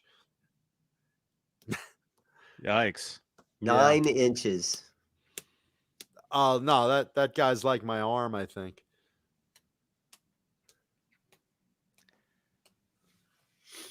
Yeah, listen, whatever the legal fee is, I mean, you know, if you're gonna spend, you can't spend money in jail. You can't do it very well, you know. Even if you get most of the charges dismissed and you have to serve out some time, at least, you know, at least, you know, do your time and whatever. But Jesus, dude, don't play principal right now. Is he in like an actual jail, or is he like? Does he get like privileges? I can't even talk. Like, is he like? You know what I mean? Like He gets a bologna sandwich, which is what his cellmate got from him the other day. I'll give you a bologna sandwich. Here's my bologna. You're the bread. Yeah, I'm telling you, man. I would not fuck around with that. 69 hours of community service. Oh my gosh. Ron's on the side of the road. You know how they have those things picking up garbage on the side of the road. Ron will be in just a G-string with an orange vest, but using his cock as the garbage poker. Is he HIV positive? I don't know if you would know that, but not to my knowledge, at least not public knowledge. I mean, you have to remember something about that industry. It's very regulated. You know, a lot of, you know, at least, you know, most of the porn stars that I am friendly with always tell me the same thing, that it is very regulated, that they're regularly tested for diseases, you know, before they shoot with partners nowadays. You know, so what about back then though? Yeah, he was doing it in, was it the late 70s or was it the mid 80s? I think he was doing it in the time of Nefertiti. I mean, even Mary remembers back in the days of Egypt, where early 70s. He got his cock caught in a sarcophagus.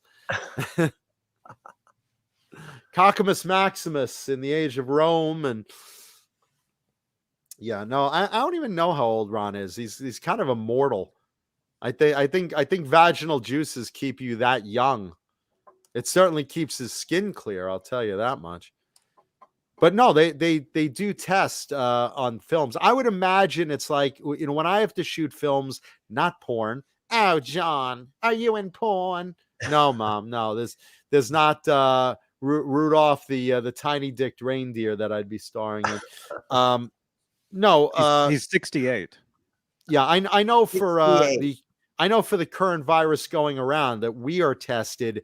If you've gotten the jab, you get tested like every other day, and if you have not, you get tested every day, or you're not allowed at all on sets. Period. So I mean, you know, I would imagine they have similar regulations, if not more strict, for sexual diseases on sets. Johnny, do you see the date of his first movie?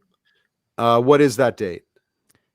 69? 1973.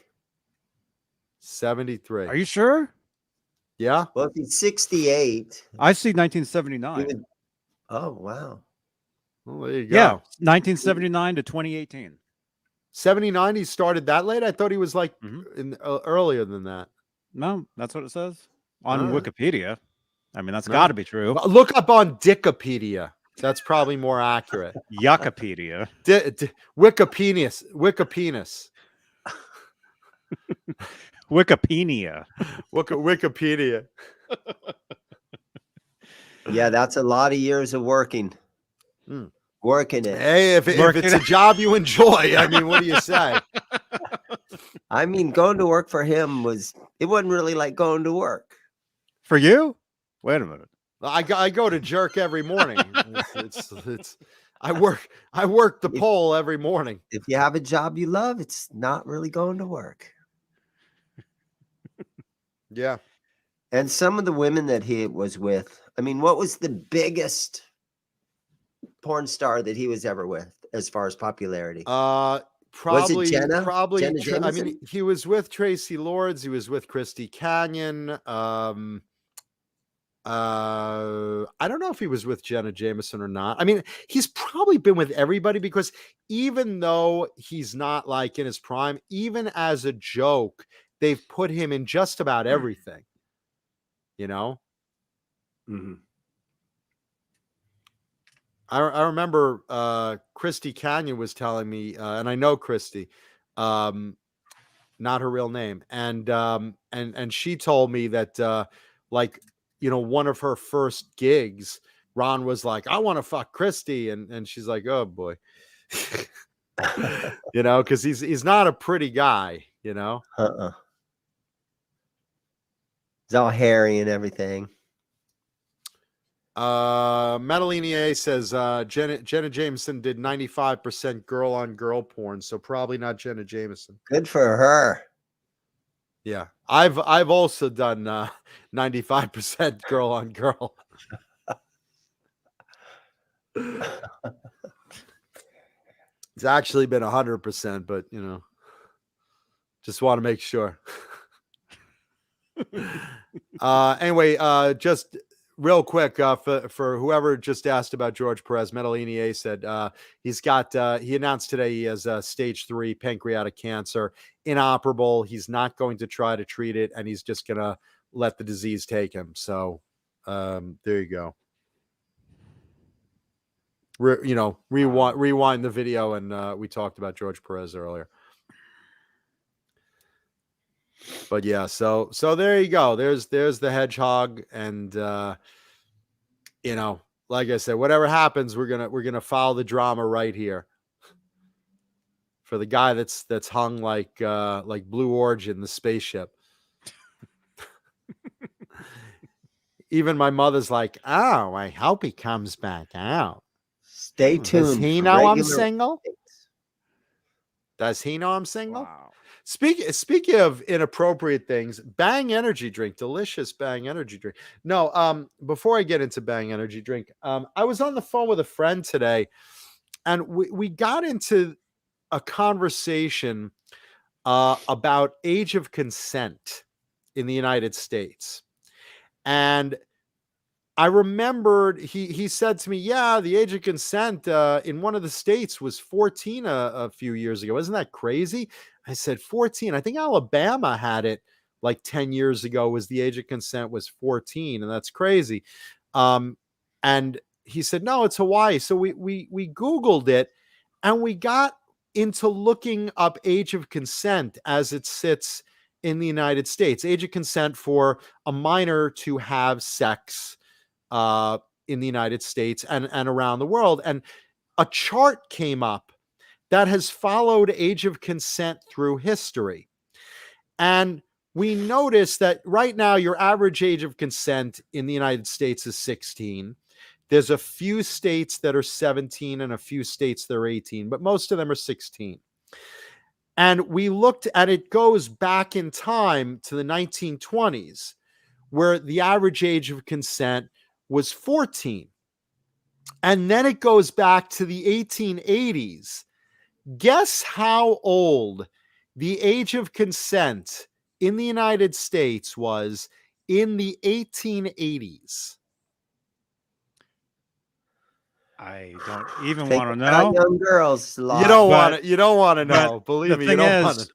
people back then, they died at 30. At 29. Yeah. Uh-huh. 30 was grandpa back then.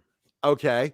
So what do you think the average age of consent in the United States was In the chat. 1880? In the chat, take a guess. The average age of consent. Keep in mind, this is when you had multiple kids. Yeah, And didn't the I boys think- were sent to the coal mines and the girls were working brothels. like we all had grandmas or great grandmas that like got married at like 14 back then, and it was normal, right? Yeah, huh? Well, great grandma's come a long way, baby. Great grandmas. Yeah, great grandma was a whore. I didn't even realize. Straight out of ninth grade. Yeah, I didn't even realize. I mean, it blows my mind, you know, to Rock think, because Daddy again, would know this one. you had all these kids, you had, you know, girls working in restaurants and brothels in the old West, and you had, you know, boys fighting in the Civil War and going to coal mines, is, you know, at the ages when we go to you know, elementary school. It's kind of mind blowing because, you know, obviously we're living longer nowadays and whatnot. But what do you think the average age in the United States was?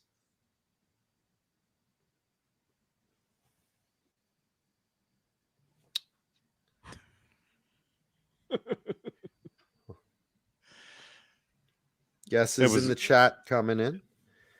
Yeah, all right. So everyone's guessing 12. Okay. 12, 11, 14, 10 fucking years old. So imagine now you're at the Old West. Yeah, I'd like a room and some feed for my horse and a beer and do you have any 10-year-old whores? A virgin, yeah. or you're like 10 years old. Your dad sent you to work in the coal mines, right? And after a hard day in the coal mines, you're like, hey, do you have any whores my age? And get this, Delaware was 7 fucking years old my gosh. in the United States. Who the fuck were these parents that sent their kids at 7 years old to work a brothel? Honey, would you like a new dolly? I guess. Well, are you going to go to work? Huh? Work? Yeah, you could be a waitress or work the brothel with your big sister and mom. Huh? What the fuck? What the fuck did we come out of? I understand the Civil War was nuts, but is that insane? 7 fucking years old. What parent fucking consented their kids at 7 years old to fucking have sex? What the fuck was going on in the 1880s? Holy shit! It was a long time ago. Yeah, but come on. There was no right time for that. There was no right to Delaware. What the fuck? I don't know anybody from Delaware. It just blew my fucking mind. And that's the fact. You could look this crazy shit up. It's like, look, I understand today, in today's current age, a 16-year-old is having sex. They're advanced, they're growing up fast, they're reading the internet. Holy shit. Were we that fucked as a country back then? 1880s? Anyway, yeah, so that just kind of blew my fucking mind. So yeah. Yeah, that's messed up. You got to think we're lucky that we're living in the age that we are actually in right now, even though we have COVID and we've got crazy government stuff going on. We're super lucky we're where we're at. I think David Crosby was alive during then, wasn't he? I think just barely. Maybe David Crosby was 10 years old. Yeah, so yeah, all of our great grandmas were whores, basically. So there you go. We're horses. We're horses.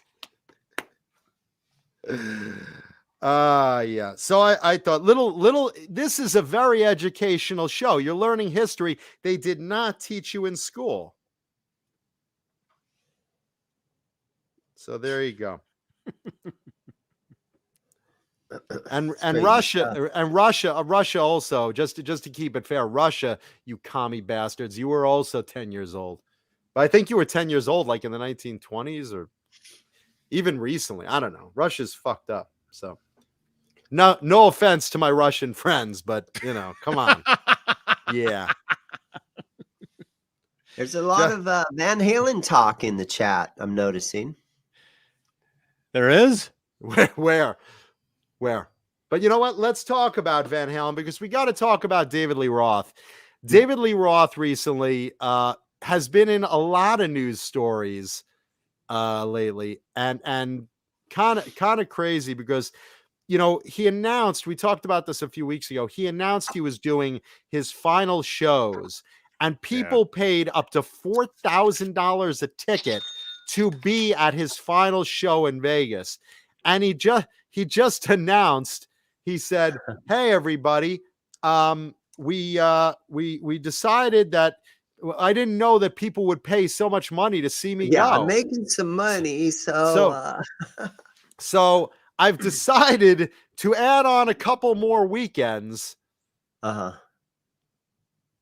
if you paid $4,000, forget about what my doctor told me. A couple more weekends will if you paid a few grands for David Lee Roth tickets to his final show, you just got suckered because Dave just added on more shows, and you never know when the guy's actually retiring.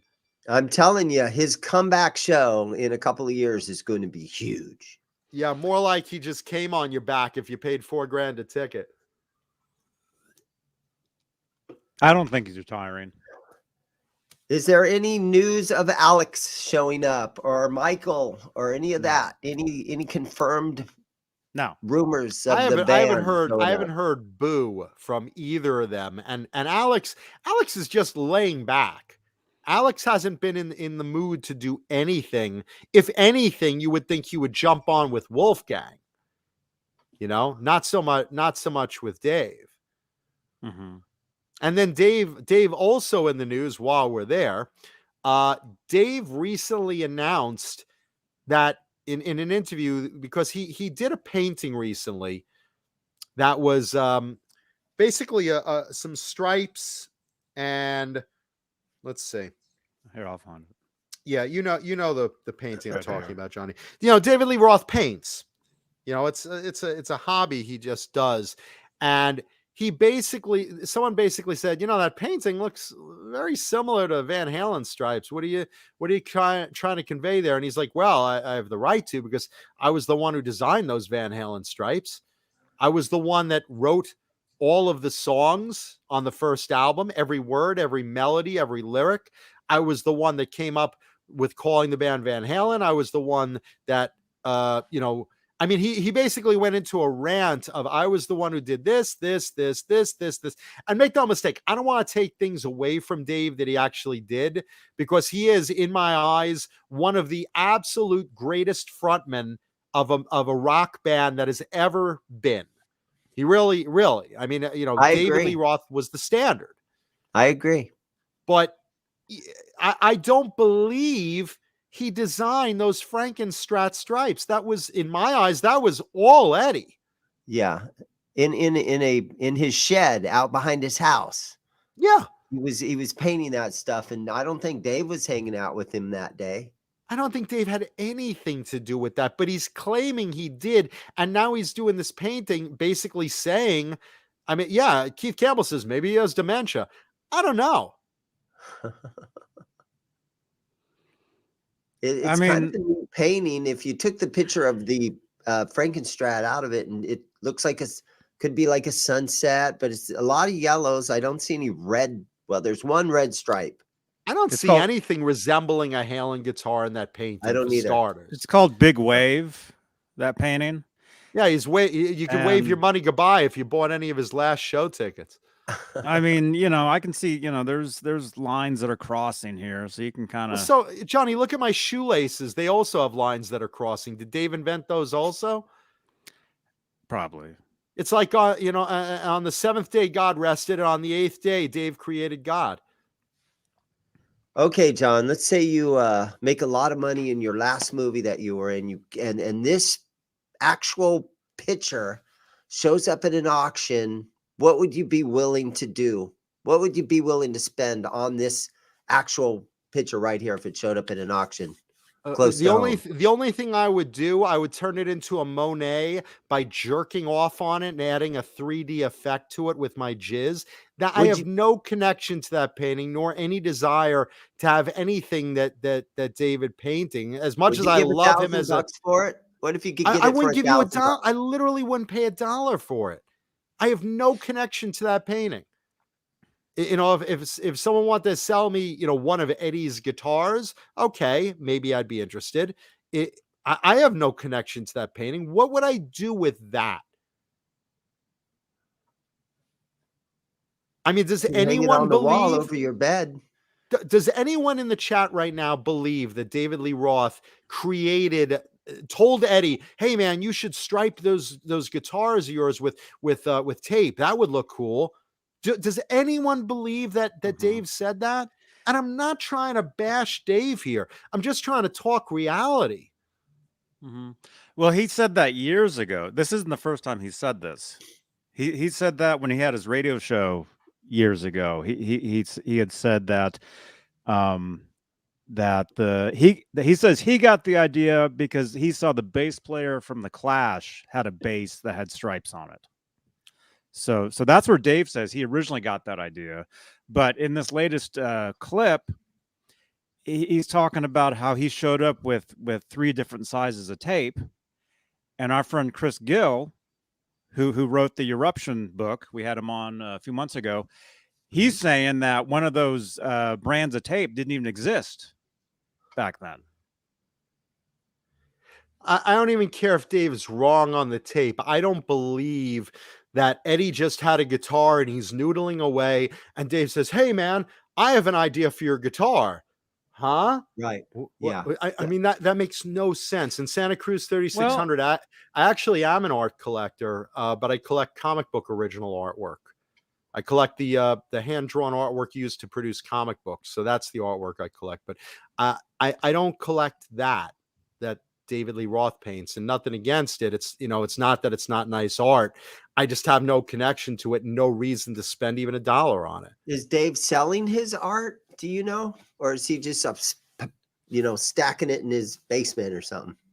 Johnny, do you know that? Because I don't. I do not know. I mean, I wouldn't be surprised if it was for sale at some point. But as far as him talking about the stripes, and I'm not defending him, but hey Tracy, welcome. But Hey Tracy. Roth did help with their style, with like their outfits. Like he would give them ideas for what to wear. I believe that. I believe Dave contributed to a lot of Van Halen's look, a lot of Van Halen's attitude. Yeah. He might have, you know, said, "Hey, let's call the band Van Halen." I mean, you know, that's possible, although it's hard to believe with Dave's ego that he didn't say, "Hey, let's not call the band Lee Roth." But you know, look, devil's advocate here. I'm not saying that Dave didn't come up with a lot of stuff. He probably did write, you know, the lyrics to the first album. I don't know if he came up with the melodies so much. I do believe there was this guy called Eddie Van Halen that had some level of talent. You might have heard of him in the music department. So I think a lot of that was, I don't believe that Dave came up with, you know, the melodies and this and you know.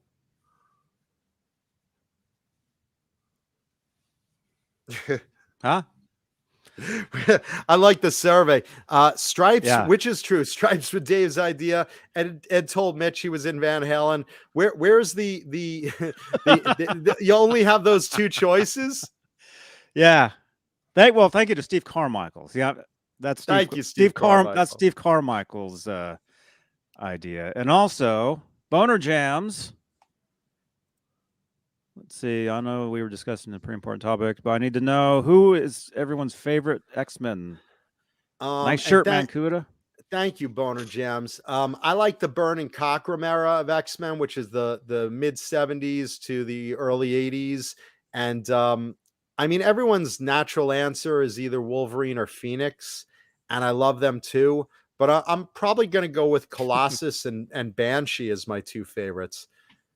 Even though they're the outliers, I really like them. So, but I mean, look, I love the whole team back during that 70s to 80s period. Really like the best comic books to offer. And I have a lot of original art, nothing by Jim Lee or Todd McFarlane. Because I'm more into the 70s and 80s guys art wise than the 90s guys, at least in collecting the stuff.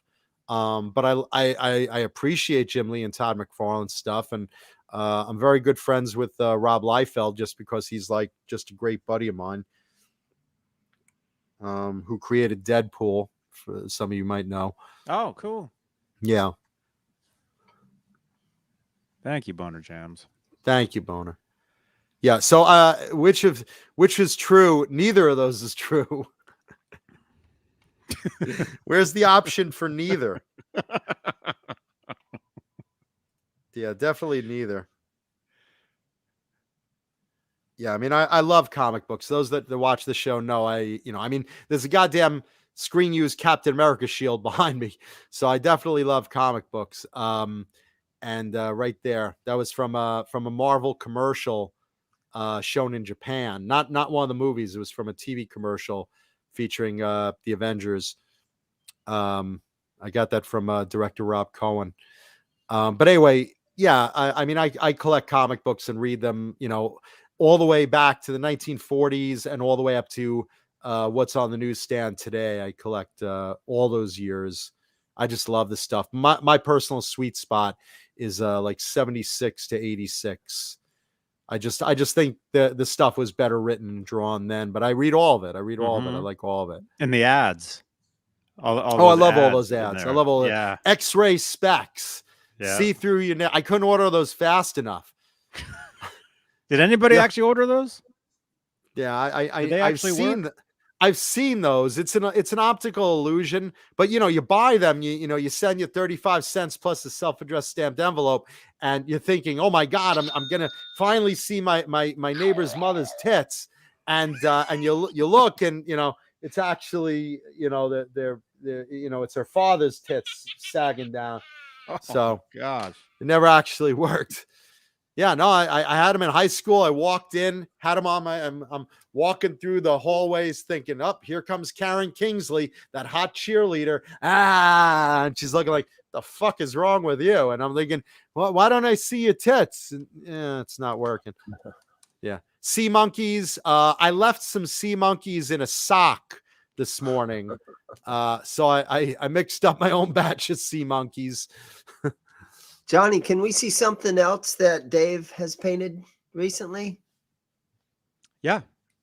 Yeah, bring up some other of David Lee Roth artwork. It'd be kind of interesting to see some of it.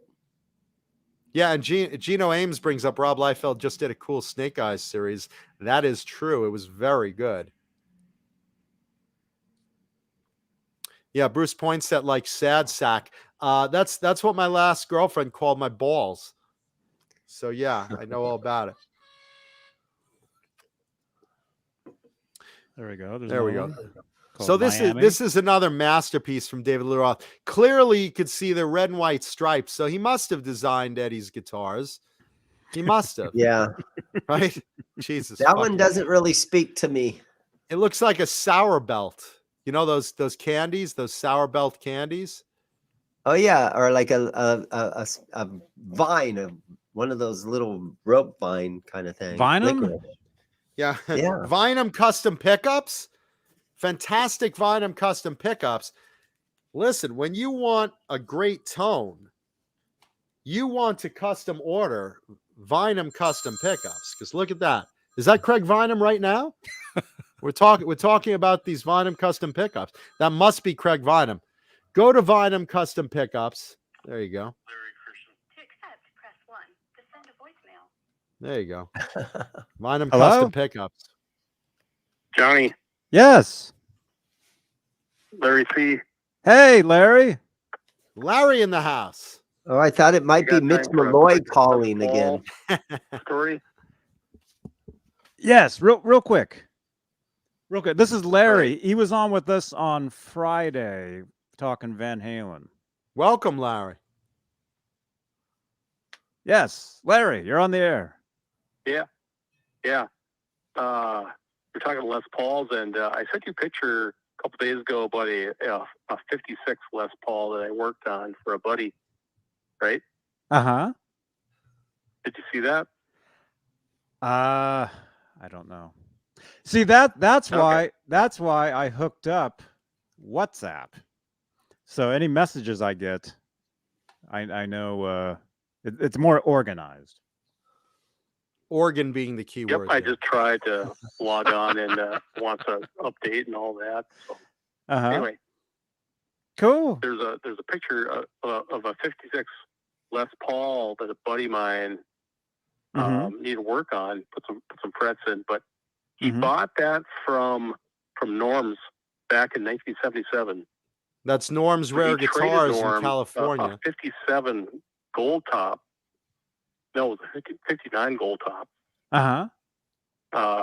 For this '56, and he made the trade. Yeah, I think he had to pay a little extra money for it, but it got to Norm's, and Steve Lukather walked in the store, played it, went, "I got to have this," and bought that. Steve Lukather from Toto. Right, and that was one of his main guitars back in the day. And I read an article that I think he sold it about 5 years ago, and then he was kicking himself about selling it. But I think that's really funny because my buddy is like, yeah, it's not that good, and then he gets a hold of a Norm's and then makes a deal on this '56 that I sent you pictures of. I'll resend them. But yeah, I think it's kind of funny, but. Awesome, man. Yeah, resend them. Resend them to me. And hey, by the way, do you use WhatsApp? I'm trying to log on and it wants to redo something with the app to update it. Like I just downloaded the latest version. Why does it want to? I don't know. I don't know. But anybody in the future, if you want to call into the show, download the WhatsApp app and add that phone number to the app. And it's so much. It's awesome. Johnny, is this Larry that was roommates with Mitch Malloy? Yeah, he was in a band with Mitch Malloy. Yeah. Ask him if Eddie came over the house in the or band. I just yeah. Oh, you just knew him. Man. You just knew him. Yeah. Well, yeah, he would play with my band. That's Larry right there. Anyway. Oh, there you go. You can fill in some of the details, but cool. Larry, how tall are you, man? That was the Les Paul story. Awesome. Larry, how tall are you? 6'1" and a quarter. Mm-hmm. There you go. You could see. Awesome. You could see Eddie. Yeah. Eddie's a little short. Or was a little short there. Yeah. Ed, he definitely took after his mother, and Al took after his dad. No doubt about it. Mm-hmm. Yeah, Al's taller than Eddie, right? By far, right? Maybe. Cool. Resend those pictures. I'm looking for them right now. I can't find them. But yeah, resend them, please. That'd be awesome. Yeah, I'll text her the number. Okay. Yeah, there's no wrong time for a nice 50s Les Paul. Okay. Good. All right. Thank you, Larry. Thank you, brother. All right. Bye-bye. Larry C. Worked with Mitch Malloy. Yeah, he used to roadie for Mitch Malloy. And if you want to hear all about all that, watch last Friday's episode of Talking Van Halen. And if I can remember, I'll put a card right above Dane. And we're getting more calls. There you go. Hellstorm wants to know who the new drummer for LA Guns is. I don't know. All I notice is Phil and Tracy. and when I notice that, it makes me smile. And I listen to something like Cannonball, then I'm a happy camper. So whoever it is, I'm sure they'll make a good pick. I mean, it's LA Guns. They know right now that they're getting a good album out. So they've got to tour that. John, we got a question for you. Shoot. Okay, go ahead. Hey, John, I see the Kiss box set or whatever that is over your right shoulder. What's your favorite Kiss song? Not your top two. What's your favorite Kiss song? Okay. First of all, that's the auction catalog.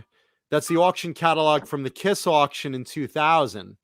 So it's not a box set. It's a catalog. I just have it standing on its side. But good eye. I just like the logo. So, you always need something Kiss to decorate your house.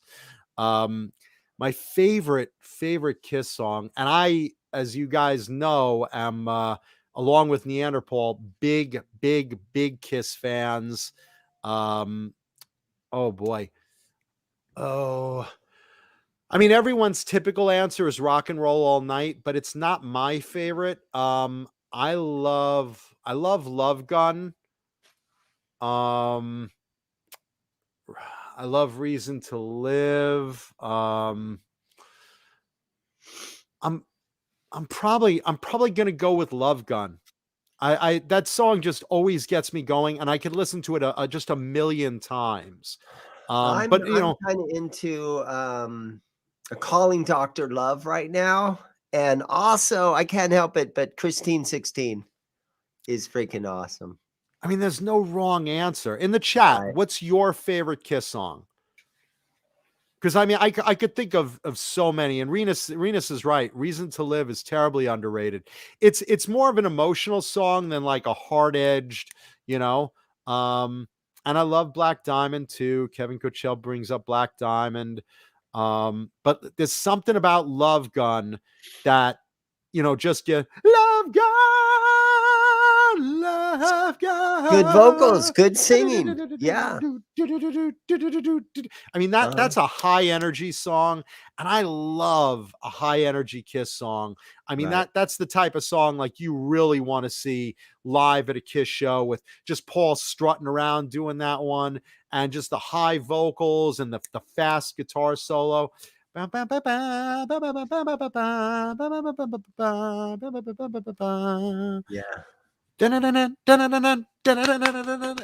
I could listen to that a million times. I'm gonna say Love Gun. I mean, that's gonna be my answer. What about you, Johnny? Favorite Kiss song? Yeah. I would have to say, what's the official title of that? I Was Made for Loving You.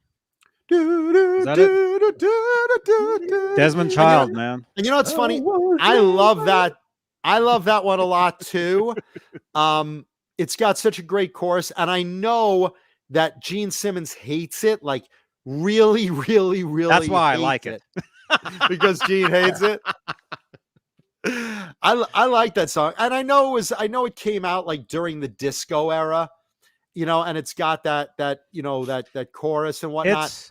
But it's a great fucking song. It really, really is. It's if you know Desmond Child's writings, if you know his style, it really has his style. It does kind of hook you in. Once you get in it, it's a long enough song that it gives you time to get into it. And it doesn't move around through verses and bridges and stuff too quickly. It's just there, and it rolls along nicely. Mm-hmm. It's easy to get into. It was a hit.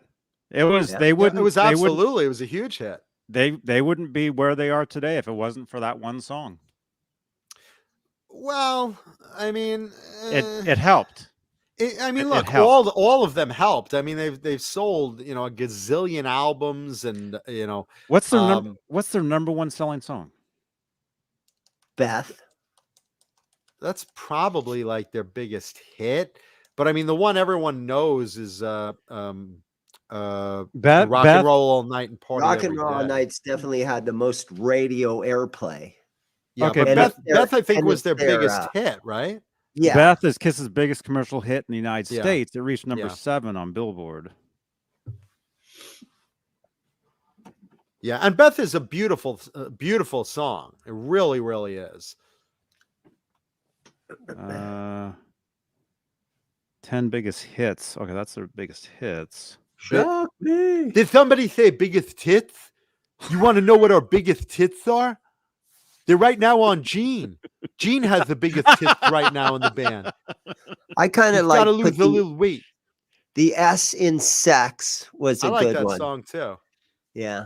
I think Desmond wrote that one too. Paul hates that one because he feels that was a time period where they were trying to glam Paul up as a sex symbol. And he says that now in his autobiography. If you read Paul Stanley's autobiography, which is terrific. Get the audiobook actually if you can, because it's fun to hear him tell the stories.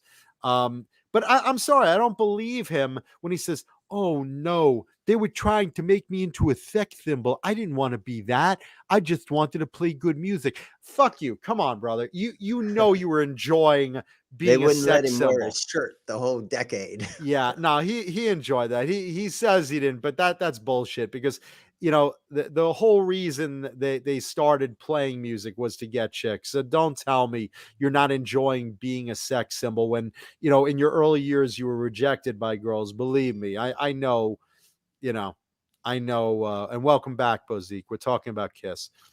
Hard Luck Woman was a great tune. There's so many good Kiss songs. Yeah, there's a you lot. know I mean, and again, I'm a Kiss fan, so I'm really biased. You But said I mean, biased. yeah, I am biased. So, okay, I looked up a list, all the Desmond Child Kiss songs. Right. I Was Made for Loving You. Mhm. Wake Up Screaming. Don't know Remember that one? Heaven's on That's Fire. that's what Heaven's any on woman Fire does. is That's cool. what any woman does that slept with Gene in a drunken stupor. The Truth She wakes Comes up Out. screaming. Who Wants to Be Lonely? Bang Bang You. I've Had Enough. Like literally.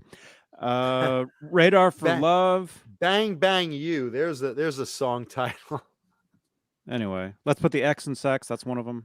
I like that cool. song. I like that song. That's one of those. I'm trying to find what's their like biggest. Lick It Up was a selling. very big hit for them. Lick It Up was huge. That's the song that saved Kiss. Domino because is a good one. When Ace Frehley left the band and they got Vinnie Vincent in, and they had the makeup off, that was a really uncertain time for Kiss. So you can look at that as a very big turning point in Kiss's career, because at the end of the day, the fact is, as many people hate to admit it, just like Rena said, Vinnie Vincent actually did save Kiss.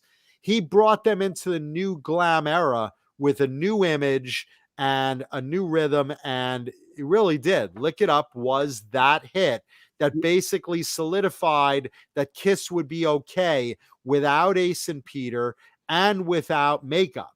That was the video on MTV that got circulation at the beginning of MTV, that everyone was like, wow, Kiss is really cool for this era too. Yeah, it was risky, but everybody risky. wanted to see them without makeup, even if it's just the two guys. We've never seen these dudes without makeup on. Yeah. And so it was risky, but it worked, and it had a hit song. So it could have failed. It could have failed miserably. I mean, Kiss was already on thin ice with "I Was Made for Loving You" because it was classified as a disco era song. Yeah. And at that point where they're losing, I think they already lost for that one. I think they had. Did they have Eric Carr in the band already for that, or was that like just before Eric Carr? John Biel. John Biel was in the band too. And welcome, Jay Hannon, the great Jay Hannon of the band Gizmachi. Talking about good music there. No, but I Was Made for Loving You classified it as a disco song, and it was 1979. So here's a period where you're already now classified, even by your own fans, as having sold out to disco, and you lose the makeup, and you've lost band members, and then you come out with songs from The Elder. So it's like you're really like you're out of business, boys and girls. You're out for that. You're classified as a 70s sold out disco band, and all of a sudden here comes new look, no makeup, and Vinnie Vincent with a flying V, very different than anything we have out there. And you got Creatures of the Night, which was a great album, really, really underrated. And the last album of the makeup era, but nobody paid attention. And Ace wasn't even on the damn album. He was on the cover of some of them. Mm-hmm. And then I think you had Vinnie Vincent on the cover of others. in makeup in the Ankh Warrior, you know. So it was like a last ditch effort to be a hard rock band. And it was a great album, but nobody noticed. Nobody noticed. Creatures of the Night Tour, really, really, really great album. You know, even the title song, Creatures of the Night, I think that's a fantastic song. Do you guys in the chat like that? I love that album. But, you know, again, you're a vestige of the 70s, of the last decade. You don't know what is left of your band. Yeah. You know, and nobody cares at that period. They want what's new for the new decade. Here's MTV, and MTV says, all right, now you're going to watch our videos, and out comes Lick It Up. No makeup, Vinnie Vincent, great song. And that, my friends, brought Kiss and survived Kiss through the next decade of the 80s glam era and saved that band. Absolutely. Yeah, because I Was Made for Loving You, I don't think at the time people really even liked the tune. It took 10, 15 years for that song to be liked. People liked it as a dance by a song. lot of people. People liked it as a dance song. It was in a movie. The disco people liked it. Wasn't it? You know, but Kiss fans were not fans of it for the most part. I liked it. But Luckily, what do I know? Luckily, at the time, there were a couple other bands that were rock bands. Like the Stones had the disco hit with "Miss You," and some of these other bands started to have a little luck with having a disco song. What was the other guys that had a disco song and they survived it? I'm forgetting right now. Another like really, really big band. Yeah. Obviously. Yeah. Well, I know the Stones had a hit with "Miss You," and that was considered a disco song. Let's see. Keith Campbell asked, was Elder the last makeup album? I'm trying to remember because let's see. You had Creatures of the Night, Songs from the Elder, and Unmasked all around, like right around that turn of the era. I got to look that up. Let's see. Oh my gosh. Jay, are you still here? Yeah. Oh, well, Rod Stewart had a disco song that everybody loved. And so there was a couple other big artists that had disco hits, and they were like rocker dudes. Jay. There's another picture for you.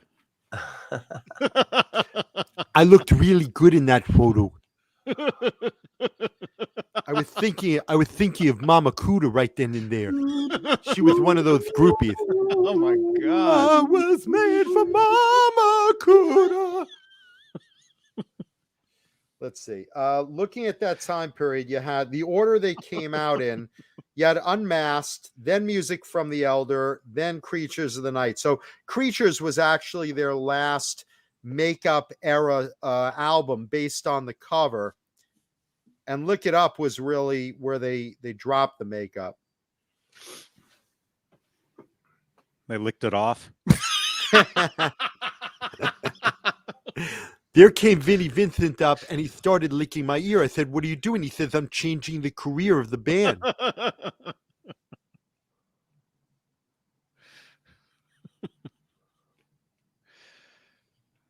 Oh my gosh. Yeah. So I mean, and the thing about Creatures is basically people were made to think that that Ace was still in the band because he was on some covers and Vinny was on some covers. And I think there's a controversy. I think the Ace ones were bootlegs or something like that. But it was It's really amazing because you could never get away with something like that. Putting your old guitar player's picture on the album cover and not telling anybody he's not on the record. But I think no it way was you can get away with that these days. What was it? It was Vinny did some songs and what's his name? And Thayer. Bob, I think Bob Kulick was on some of it, wasn't he? Let's see, Creatures of the Night, because that's a complex album. You know, you look at the cover, and there's Ace on there, and he really wasn't. Let's see. Let's see. It's also the band's last album recorded with Ace Frehley, credited as official member, and their first album with Vinny as the uncredited lead guitarist. And the last one with their makeup. I'm trying to see if Bob Kulick played on that one, because they always stuck him in there. Because Bob, rest in peace, was an amazing guitarist. Was Tommy Thayer around at that time yet? I think he was like a tour manager or something. Huh. I mean, Tommy at that time, I think Tommy was in Black and Blue, actually, because Tommy had his own band, Black and Blue. That was like 1980 or 81. I'm looking at Wikipedia. Bob okay. Kulick admitted in 2011 that none of the studio work he did on Creatures of the Night made it to the album. Okay, yeah, same with Dick Wagner. Ghost Players. So Vinny basically handled most of and let's see. And then there's blues guitarist Robin Ford did 2 solos on the album. Wow. Also Steve Ferris, Mr. guitarist, did a solo and lead fills to the title track for Creatures. Wow. So there you go. We're all learning stuff today about that album.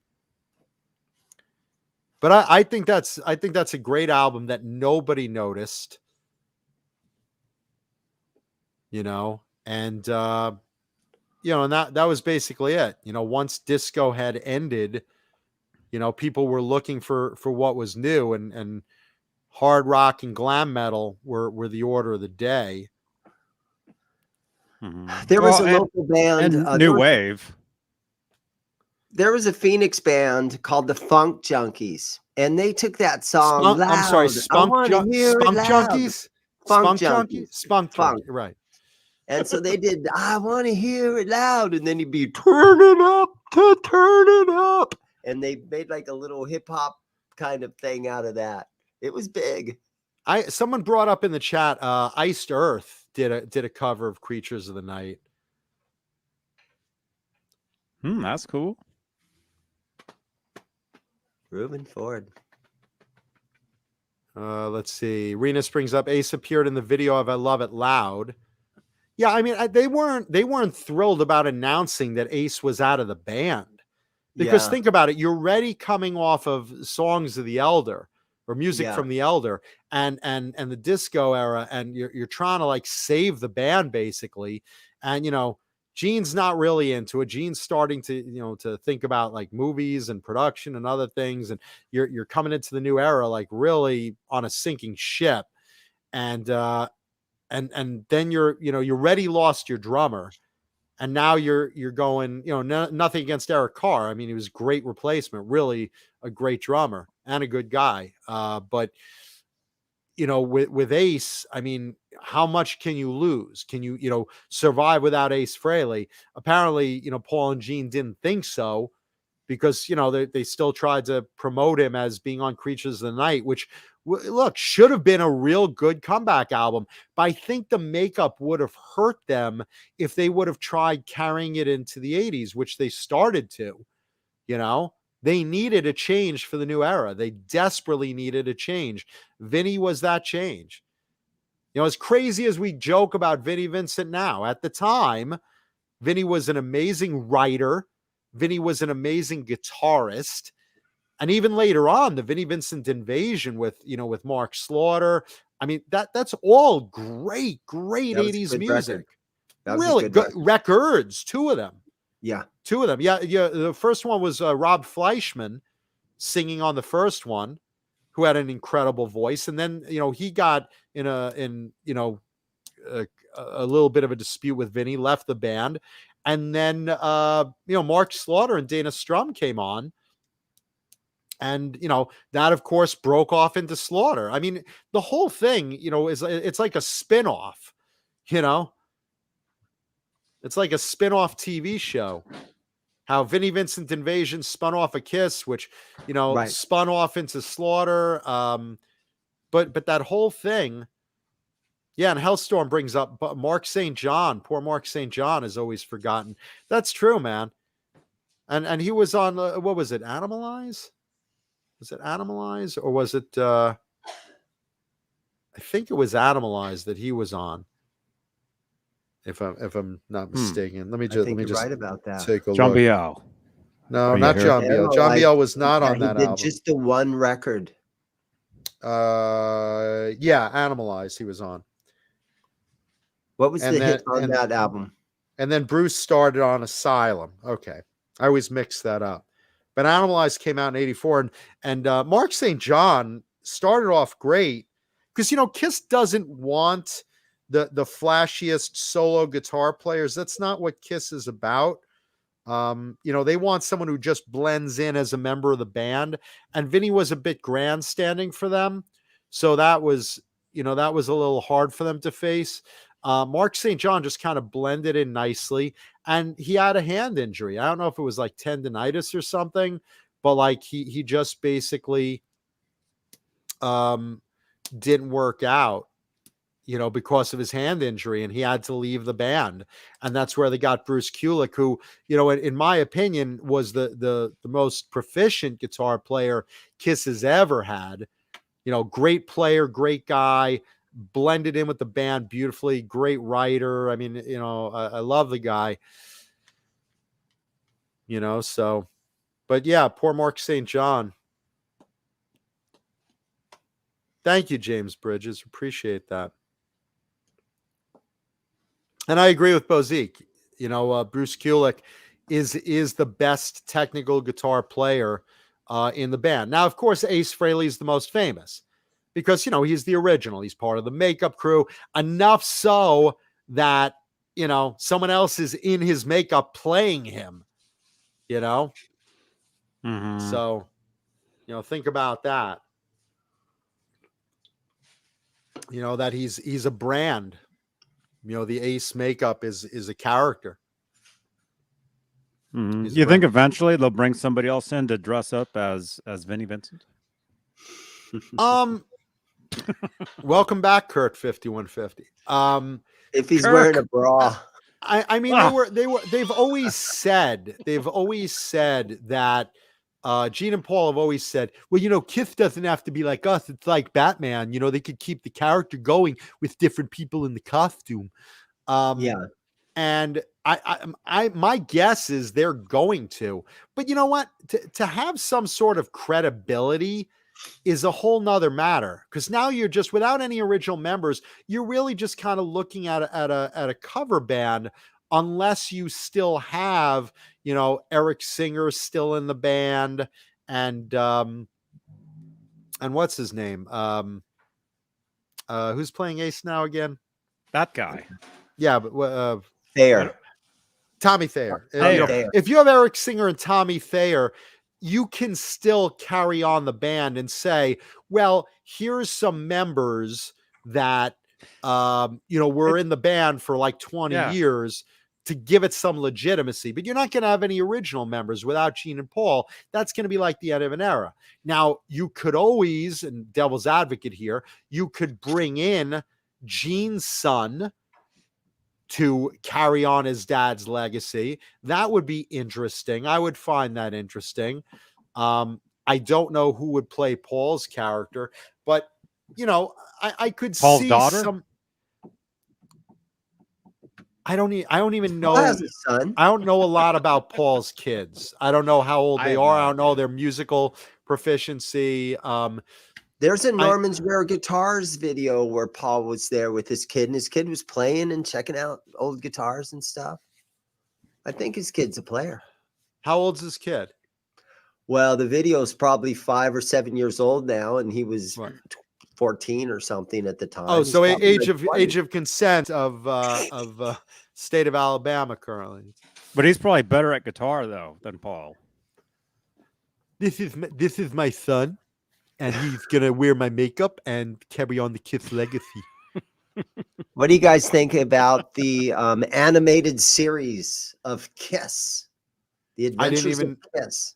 I didn't even know there was one. Is that Wouldn't that happening? be cool? Would it Oh, work? wouldn't it be cool? Yeah, I mean, look, they have comic books and all sorts of, they've had Kiss meets Scooby-Doo, and I mean, look, if they did a a serious, and by serious I mean like, made for adults Kiss superhero cartoon, I would watch that. Like the I would- Trailer Park Boys went into being a cartoon.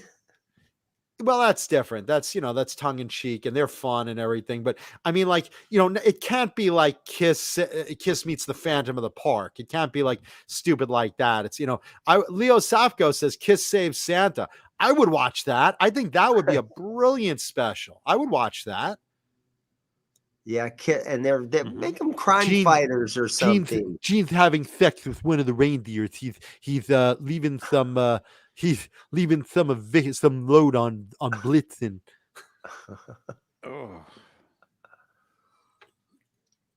No, I would watch an adult-oriented, taken seriously as superheroes Kiss cartoon, like the way they did some of the comic books, and a lot of companies have done the comic books. Marvel's done them. A lot of companies have done that. Oh, Leo Safko says, Kiss Saves Santa was a Family Guy bit. I should have known that. I'm a huge Family Guy fan. I got to look that up. Yeah, so there's been some Kiss cartoon stuff going on. A little cameos here and there. Yeah, but like a full series. Would you guys in the chat want to see a Kiss cartoon where they're like superheroes in the same way they've been portrayed seriously for adults as superheroes in the comic books? Yeah, and Gene and Paul would do the voice work. Yeah, that'd be cool. Gene wants to fuck you, Mrs. Claus. He wants to slide down your chimney. I really do.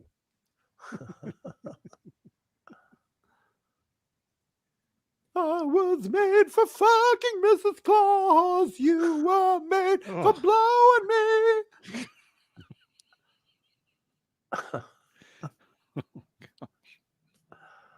Gino Ames says, my son the other day said, when I was a kid and Kiss met Scooby, that was awesome. Yeah. I haven't watched that one. All I know is I saw a commercial where like Scooby's in Kiss makeup, and I couldn't do it. And I love Scooby-Doo. I just couldn't do it. Because I remember watching a Kiss episode, a Scooby-Doo episode, one of the newer ones where Shaggy is friends with Axl Rose. And I was like, oh boy. Oh boy! Did you watch that? Because I remember you were talking about that. I watched that one. Listen, I love the old ones from the 70s where like, today Kiss meets Don Knotts. Today Kiss meets Phyllis Diller. Today Kiss meets Batman and Robin. Those were fun because they were like old school. But I don't know, the new Scooby crossovers, I can't really get into. Today, Kiss meets Justin Bieber. I don't want to see that, man. Or Scooby meets Justin Bieber. I don't want to see the new crossovers, I want like a serious Kiss cartoon, like, something adult oriented, something they could do that. Like any other like the Batman superhero cartoon, like Batman. Yeah, like Batman. And or even as dirty as like the Harley Quinn cartoon. If you guys in the chat haven't watched the Harley Quinn cartoon, you need to watch the Harley Quinn cartoon. It is filthy. I'm pretty I love it. Sure that Gene Simmons probably has already been dreaming about this in his retirement. Oh yeah, for years now. It's in the works. It's just not quite ready yet. Lee Safko wants to know, did I ever own a Kiss Marvel comic book printed with real Kiss blood? Yeah, I have a copy of that. I have an original copy of that. What he's describing in the 1970s, Kiss did a comic book in conjunction with Marvel Comics. It was a magazine-sized Marvel Super Special. And what they did, they put a pint of their own blood from each of them into the printer's ink. So a little bit of Kiss DNA, giggity, is in the printer's ink of that one comic book. Yeah. Gene probably whacked off a little bit into the ink. I'll show them my DNA.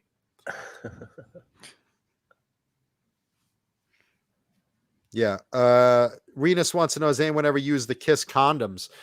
We were talking about the Kildo, which is the Kiss dildo molded from Gene's own erect penis.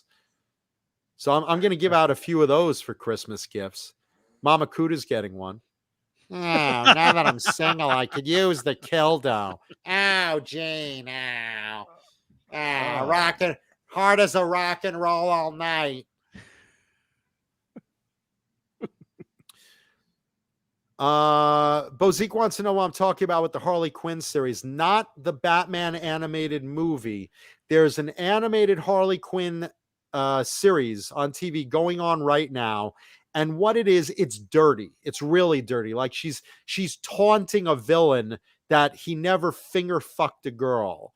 And every other word out of her mouth is fuck and screw and asshole.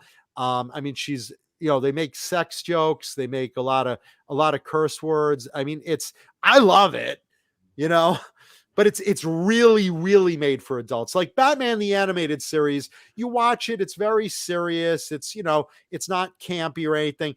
That's a great cartoon because it's made for adults to enjoy as a typical superhero series. The Harley Quinn cartoon takes it a step further into adult humor with curses and sexual situations. And, hey, Batman, I'm going to blow you. How about that? I mean, they really say that shit on the air. So, that's what the Harley Quinn series is. And it's produced and voiced over by the girl who played Penny in Big Bang Theory. What's her name, Johnny? You know what I'm talking about? He's hot. I never saw it. You never saw Big Bang Theory? Oh, there we go. No, He starred in it. I never did. Yeah. Kelly Coco. She's hot. Yeah, no, it's dirty, man. It's dirty. But I would love to see an actual Kiss cartoon series like that. I think that would be pretty fun. Yeah, I don't know. Those guys would feel like they're alienating half their audience by cussing and doing stuff like that. I think they're going to keep it alienating half of Kiss's audience. Yeah. Kiss's audience. Gene Simmons slept with like 6,000 girls and is very public about it. They have a song but he's called never said the F word. Let's put the X in sex. Come on. They don't have to drop F-bombs. Stay in character as Kiss. Make it about sexual situations. I'm just saying, stay in character as Kiss. Kiss fans would watch that. I would watch that. They don't have to curse. If Gene doesn't say fuck a lot, that's fine. They don't have to look. You want to see fuck? I say fuck a lot. This show has a lot of F-bombs. It's the fucking Pearl Harbor of F-bombs dropping out of the sky. Believe me. Yeah, you're still going to see them. I don't think those two guys are going to retire like Dave has retired, where he's going to be, okay, I'm just completely done. I'll see you after these next shows. I'll see you. Those guys will still be, even if they don't tour anymore, they'll still put the makeup on and do cameos in movies like they have a bunch of times. They'll still have merchandise. Geico commercials in the basement like Rat doing Round and Round. Yeah, I don't know if they'll do per se certain things, but I got it. Thank you. That Geico commercial put I got the other by Rat back like on the charts. And I'm sure Kiss would do that. I know that Kiss always, covers a lot of bases in that department, and God bless them, but I think we got some sort of a spam on there.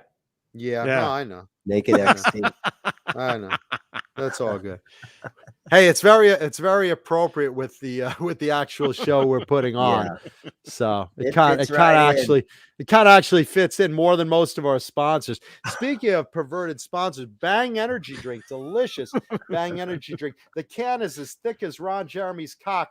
Try some Bang Energy Drink today.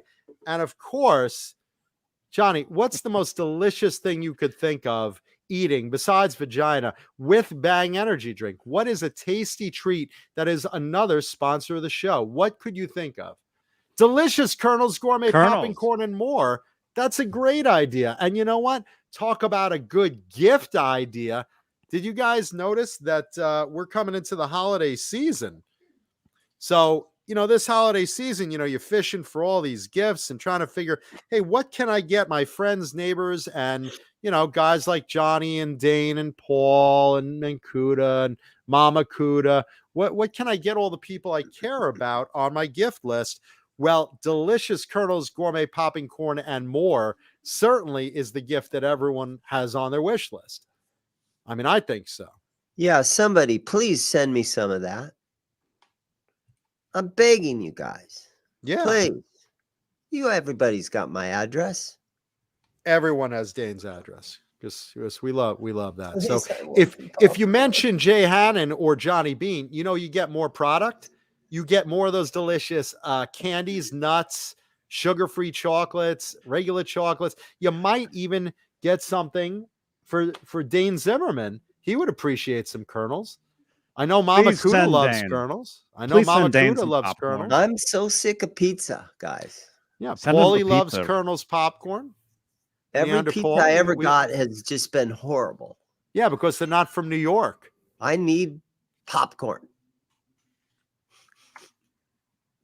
Yeah.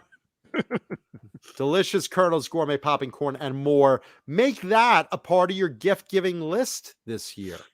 Yeah, 'Cause there's why my not? address right there. There it is. There's Dane's address right in. Thank you, Nightbot. Right in the chat. Mm-hmm. Change out that pizza emoji for popcorn emoji. Yes. There you go. Dane needs to experience this I'm sick of deliciousness. pizza. My blood pressure's gone up since I've been eating that stuff. Dane's heart's going to explode from all these pizzas people send him.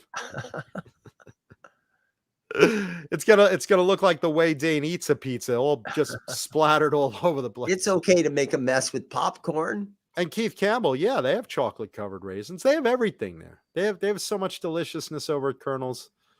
You better believe it. So there you go. Send Dane some popcorn. Send Mama Kuda some nuts.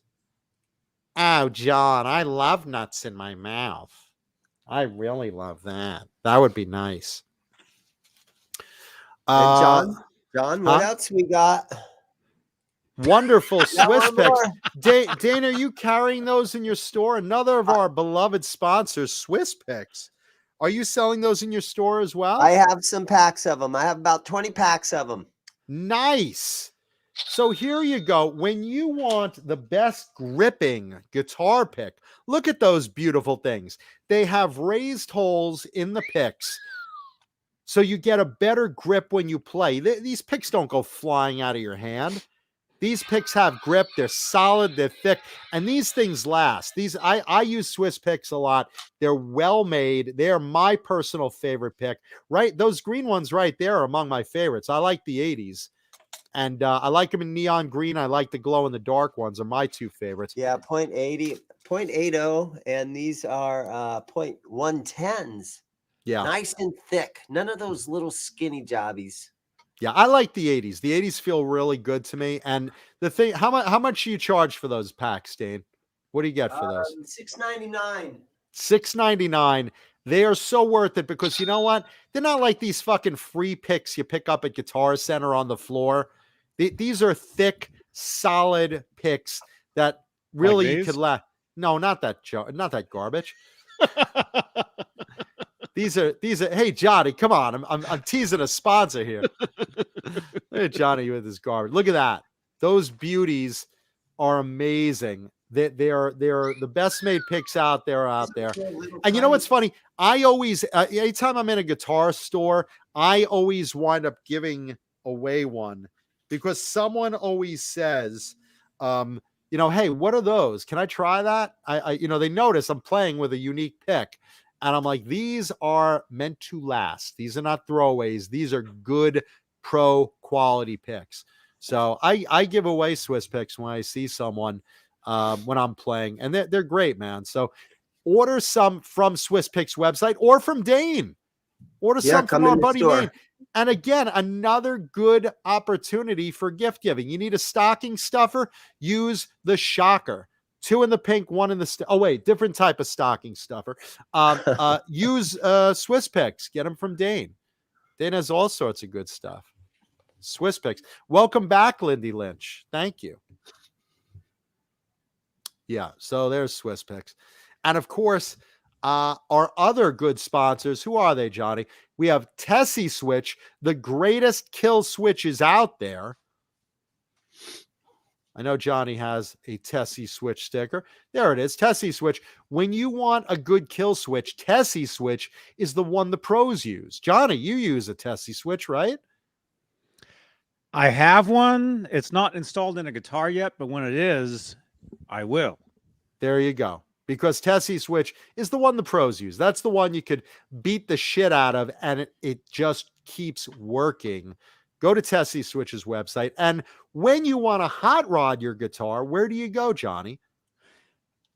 I go To actually, we have a Tessie code we're always forgetting about. Oh yeah, we get a There it is. discount code Yeah, for our viewers. Go to tessieswitch.com/shop. Use code JohnnyBean15 Nice. when ordering. Code JohnnyBean15 for a little discount on a Tessie Switch. And when you want to hot rod your guitar, Johnny, what company do you use? I use FU Tone. fu-tone.com. That's where I go. Dane, what do you think? fu-tone.com? Fuck yeah. Hell yeah. Yeah, fu-tone.com has all the cool stuff for your guitars. You need tuners, you need a new bridge, you want titanium saddles, you want noiseless springs. They have all the innovative stuff that you can hot rod your guitar with. The really, really cool stuff. That's where you go. fu-tone.com. They even have complete guitars, all hot rodded and ready to go. I played one. Yeah, no, they're great, man. It was amazing. Keith Campbell brings up, who remembers the Dr. Pepper Kiss commercials with Mini Kiss? Mini Kiss are the little people version of Kiss, which is an actual band, and they're really great. Yeah. Mini Kiss. They're very, very cool. And let's see. Welcome back, Lindy Lynch. Talk about Taco Tuesday. Yeah, it is Taco Tuesday. And I would like nothing more than to eat Lindy's taco.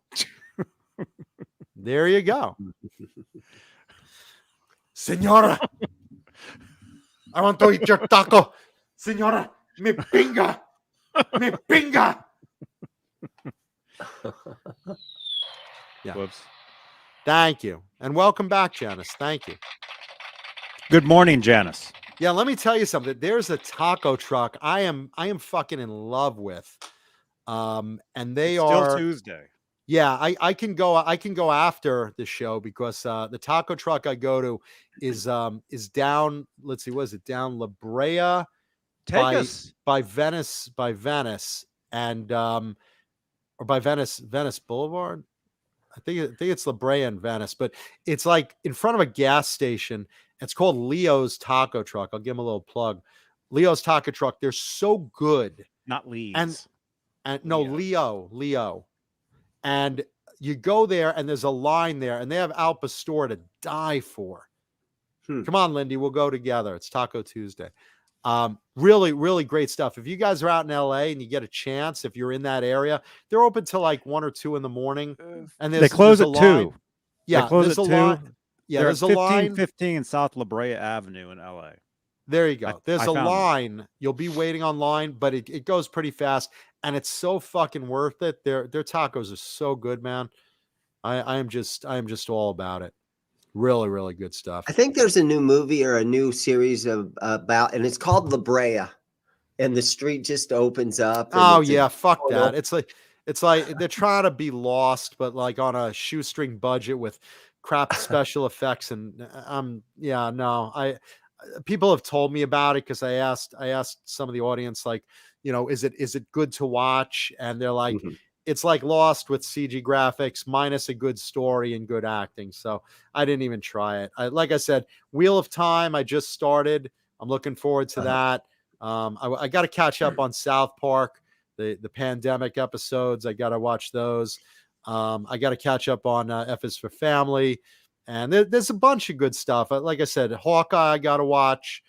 AI Gaming, Pat's Dogs! I wish I could go get Pat's Dogs in Philly. Not even there. Hellstorm says it's more like Land of the Lost, but Land of the Lost was good. Land of the Lost, the 1970s version, was really, really cool. Yeah, as a kid, that was fun to think about. Absolutely, man. Fucking, Yeah. the dinosaurs were, not the best quality, but there you go. There's Leo's taco truck. If you're in LA, man, that's where you should be. You meet Really, girls really there? good stuff. Can you meet girls there? Yeah, they're taking your order. They say, "Move along, white boy." They don't want to talk to you. They want to take your order. It's cash only.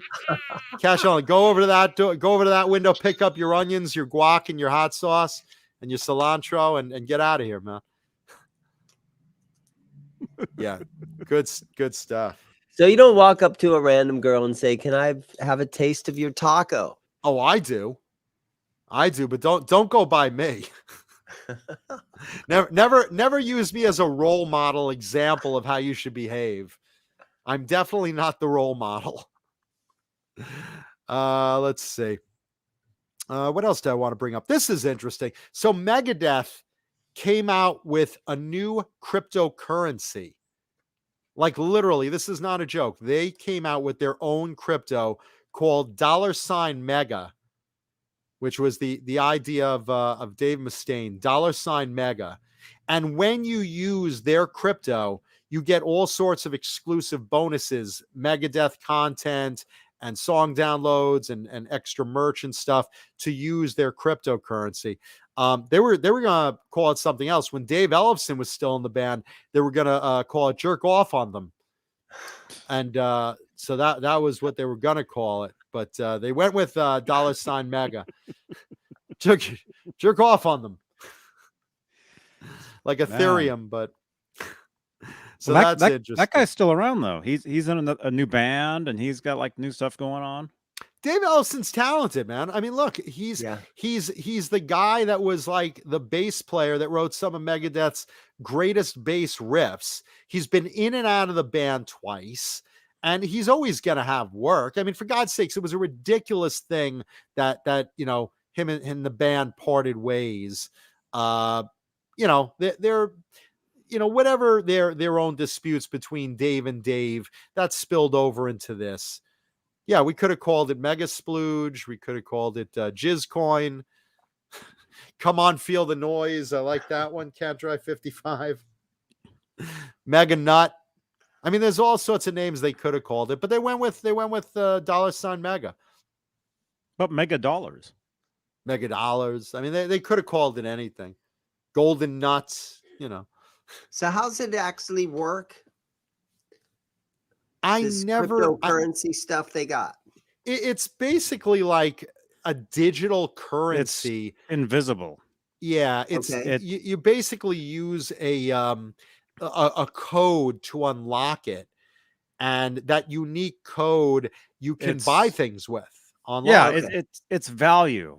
It's like a piece of product merchandise that holds its value, and it's only good. Like there's only one version of it. There's no bootlegging or anything. So if you own like whatever that is, you're the owner of that. So like one mega coin, say it's worth, $1,000 as an example. Okay. It's worth $1,000 of paper currency. You just use that digital currency like you would, a credit card, or like you would, or a debit card, actually, because it has its own value, or, paper money. It represents a certain amount of value, and you can, of course, cash it out into actual paper currency, or, buy things with it. But it's used, it's used for, buying things online in different ways. And, it's the Wild West right now, because there's so many versions and the values keep fluctuating. It's the same way the value of $1 has a certain amount of value in other countries. Cryptocurrency has the same way, a fluctuating value that that you can use to buy things. And a lot of people like it because it's not regulated as much as regular currency. There's a lot of ways to hide money and launder money, and do things, in backdoor deals. Mom, is that you? Mom? Ow. There's a lot of ways, I mean, a lot of things are done with crypto, because it's not really regulated for international Kettles. business. Yeah. Kegel coin, and, cum coin. You can pay your electric bill with it. I don't believe you can. Your electric guitar bill. Yeah, John Mancuda has electric guitar bills. Yeah, I have electric guitar bills that got to be paid, and comic book bills that got to be paid, and I'm gonna have a CUDA currency, KUTA, CUDA coin, KUTA coin, and it's gonna have blue rhino on it. Little images of blue rhino on it. CUDA coin. KUTA COIN, CUDA coin. And they're going to be the highest appreciated. Listen, invest now, boys and girls. Send me your money. Bring it on. Yeah. Oh, John, your value is worthless. Even to me as a mother, your value is worthless. No, it'll be cool. People will want to use it because it has cute little blue rhino on the front of it. They'll want to use it more than any other. So there you go. They can't wait to get rid of it. Oh no. Oh, this stuff stinks. Doubloons. Where's this dollar been? Yeah, the only problem is you can't roll up the bills and use them to snort cocaine. Is why the community doesn't really like cryptocurrency. What does this quarter smell like to you? It smells like vagina. Yeah, it'll be good like the strip club money that Lenny Lou and Mary sent me in the mail. Oh. CUDA coin. Yeah, it'll be like some stripper will open her G-string to me, expecting me to put a 20 in there, and I'll start with a little Sharpie writing a coin code on her vag. Oh. There you go. This is cryptocurrency for $20. It's a CUDA coin. Or you have a little stamper, like, a little stamp. There you go, CUDA coin. Whoa. Let's see. Thank you, False Flag. And he just gave Johnny false coins. There we go. Thank you, False Flag. You're welcome, Johnny. Thank you, Bozique. Let's see. Imagine tipping a stripper with a quarter. I don't have to imagine. What are you talking about? I carry one of those ice cream man coin dispensers on my belt. I'm like, ching, ching, ching. Here you go. I just drop a couple of coins in there. They're like, what the fuck? Security, get this asshole out of here. They let it fall on the ground. They'd just be like, I ain't touching Yeah, that. they throw them back at me. Yeah. You cheap fuck. Yeah, so that's the Megadeth cryptocurrency. Let's see what else we got. Here's big news. Motley Crue. While I was off shooting film, Motley Crue sold the song rights to their entire catalog. Did you guys talk about this? Wow. $150 million. Does that sound like a lot for Motley Crue's whole song catalog? That sounds like too much. Yeah. Well, you know what? There's going to be like car commercials that play "Kickstart My Heart." Yeah, there's always using "Kickstart My Heart" in commercials. Yeah. I see commercials for Dodge. I see movie promos always using that song. I'm just wondering, does that sound like a lot to you guys in the chat? $150 million. I don't know how it's being divvied up. I think I assume that it's going to be divvied up evenly, but then again, I'm not sure because, like, who wrote this song, who wrote that song, the writer, yeah. But Motley Crue usually divvies stuff up. I mean, different bands work out stuff. They kind of bring stuff on as a team. Vince needed it for DoorDash. Yeah, to pay his DoorDash account. I'll tell you what, Nikki Sixx was interviewed recently, and he said, "Who do you think is the most talented member of Motley Crue?" And he said, "Oh, you can't even judge that, man, because you have, not even counting myself, Mick Mars is one of my favorite guitarists, and Tommy is just a monster on the drums, and Vince has something special that no one else has." And that's literally his quote about Vince Neil, because I think he got caught off guard with that question, because he's like, and Vince, uh, uh, he has something no one else has, and he's probably thinking a big appetite, lazy attitude, It's the true. In inability to learn lyrics 1983, the Vince inability was to learn lyrics. unstoppable. I don't know, but I know they always back each other up.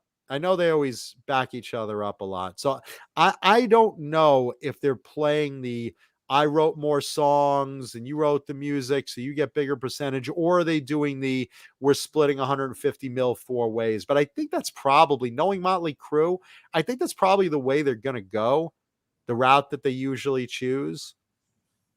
And by the way, if you haven't left a thumbs up on the video, take a second, please, and just leave a little thumbs up. Smash that like button, because why not? It's free. But I think, I think Nikki got caught off guard with that question, because, someone even brought up, Vince has something no one else. He never learns the fucking lyrics. They even quoted in an interview, an old interview with Vince, where he was asking about Nikki's lyrics, because Nikki does most of the writing there. And he was quoted as, "Yeah, Nikki puts too many lyrics in the songs. It's like, and Nikki's like, well, I grew up in a time where, people were really writing lyrics, the Who and Led Zeppelin. And, I grew up in that time where, real songs are really deep into long lyrics. And, Vince just couldn't wrap his head around, hey, why is there so many lyrics in these, shout at the devil and stuff like that? He's like, there's a lot to He sing. doesn't get a breath in. Yeah, he doesn't get a breath in. Yeah, so it's hard for a singer, but I look, at the end of the day, back in the day, he was great at it, but I don't know why, for some reason now he can't remember the damn lyrics. But I thought that was interesting that Nikki still backs him up, and he didn't really, he couldn't say Vince is just the best singer ever. He just kind of, took a second and thought, and Vince has something that just no one else has. I actually watched some Motley video from the S Festival of 1983, and Vince wasn't all that good. I've seen Crue live a bunch of times, and I think their peak that they were really their best at, my own opinion, was the Dr. Feelgood tour. Yeah. I mean, everyone was firing on all cylinders. And this was a time that they were all clean and sober, which, look, I highly recommend it. I've never been into drinking and substances and whatnot.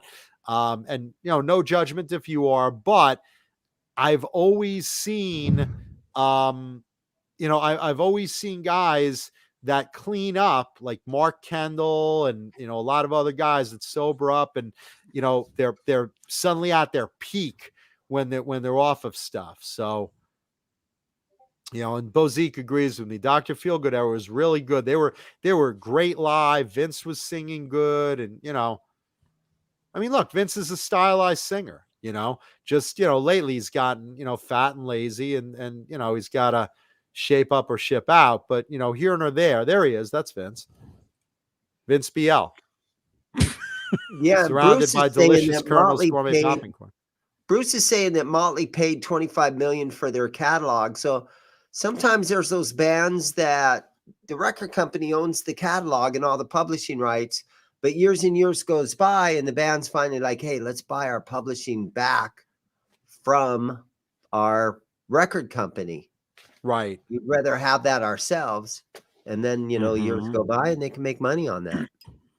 No, listen, I mean, they were smart as can be. And, I don't know, like I said, I don't know if 150 is the I know it's what it's sold for. I just don't know. Was that cheap? Was it a little too much? I don't know. It feels like it's a little cheap to me. I don't know. I would have guessed like 200 million, but maybe maybe I'm just overestimating. I just always see I them don't know. using. I just always see them using "Kickstart My Heart." But like how many? Here's a good question for the chat. How many Motley Crue songs do you really see out there, like in commercials and movies? And Well, I can only think of maybe 2. "Kickstart My Heart" and "Home Sweet Home" are a given.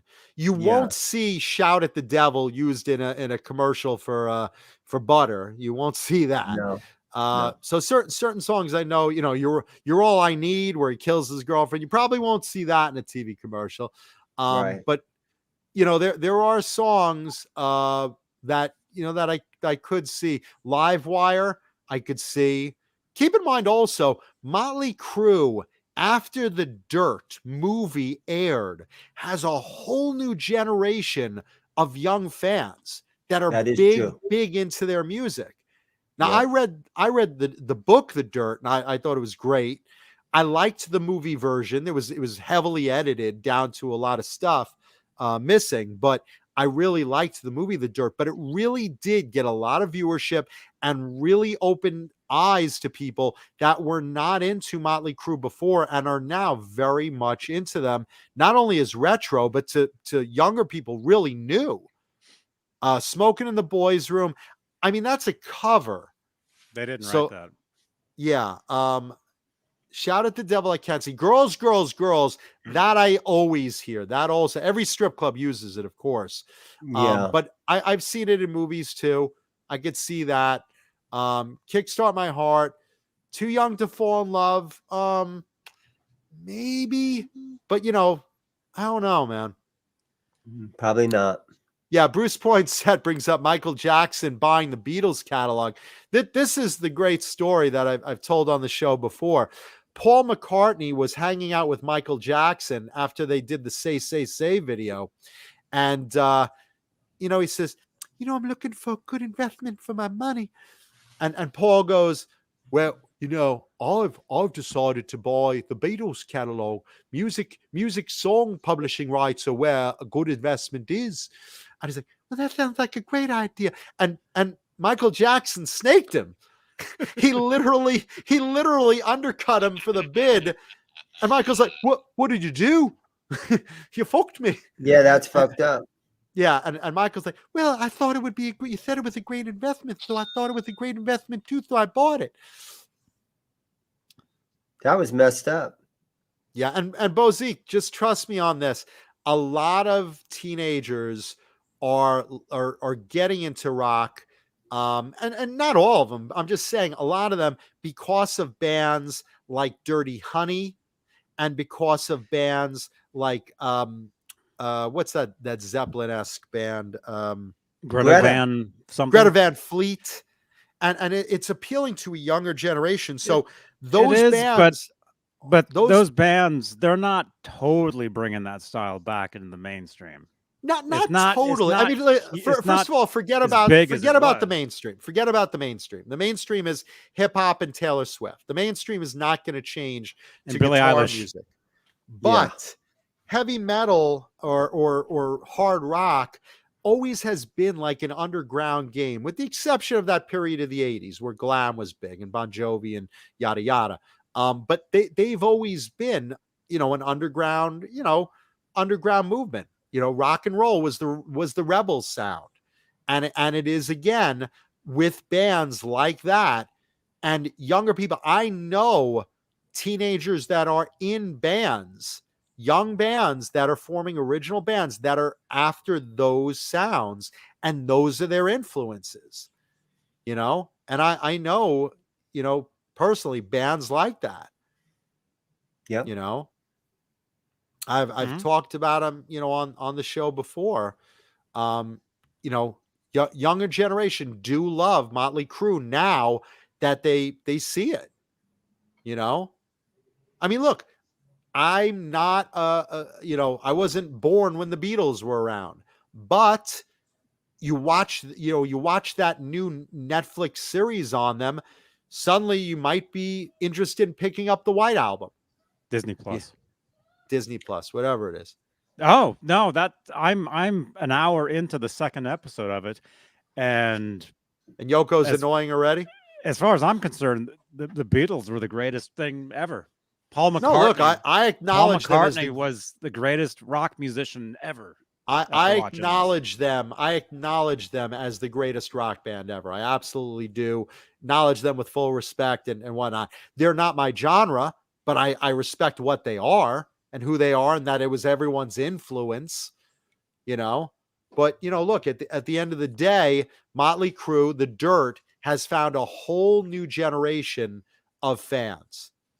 It's true. And it's brought back retro fans, who are now interested in going to see the stadium tour. So it's hitting double duty. So look, it was the right time for them to sell, absolutely. But yeah, I mean, some of their catalog, it's interesting. I'm sure Saints of Los Angeles will show up somewhere in some commercials. That's a cool song. But I know certain Motley Crue songs are always going to be used. It's like, Poison. I know you're always hearing Nothing But a Good Time. Tons of commercials, tons of promos, movie soundtracks. A million times that song's been used. Yeah. And again, stadium tour. And when you talk about commercials, you're talking about commercials on actual TV nowadays.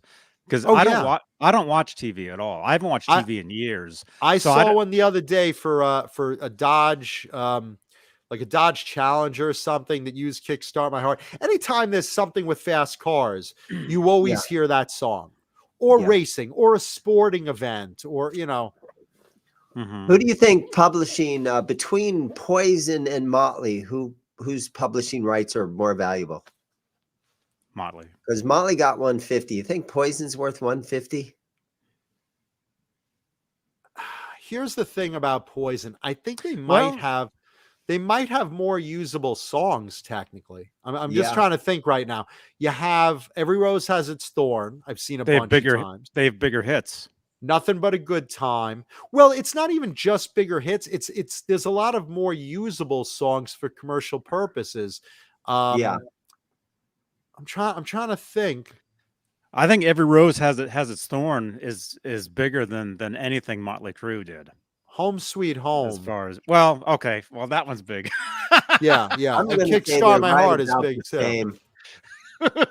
That's a tough one. That's a tough one because off the top of my head, instantly I would say Motley Crue until I think about it, and then I'm like, you know what? I think movie soundtrack wise, Nothing But a Good Time and Every Rose Has Its Thorn have found their way into a lot of uses in commercials and soundtracks. Remember how fun Hot Tub Time Machine was?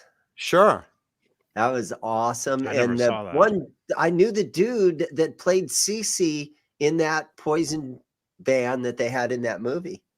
Actually knew that guy. They went up to Toronto or someplace and filmed that. That's cool. But it was the local Poison tribute that got to do that. Speaking of Poison, Bret Michaels, he recently reached out to there's I forget what channel it's on, but there's a show where cover bands compete in Battle of the Bands. Access TV. I'm not even sure what channel it's on or what streaming service, but there's a show like that. So they have cover bands battling, and there was a Poison cover band called A Shot of Poison, and they were fighting like a Depeche Mode cover band, and they wound up losing, but Bret Michaels thought they did such a good job of capturing like the spirit of Poison, even though I didn't think they were very good. They made a good effort of capturing a lot of the mannerisms and stuff. I'll give them that. But with that said, Bret Michaels saw it and he invited them to come on to a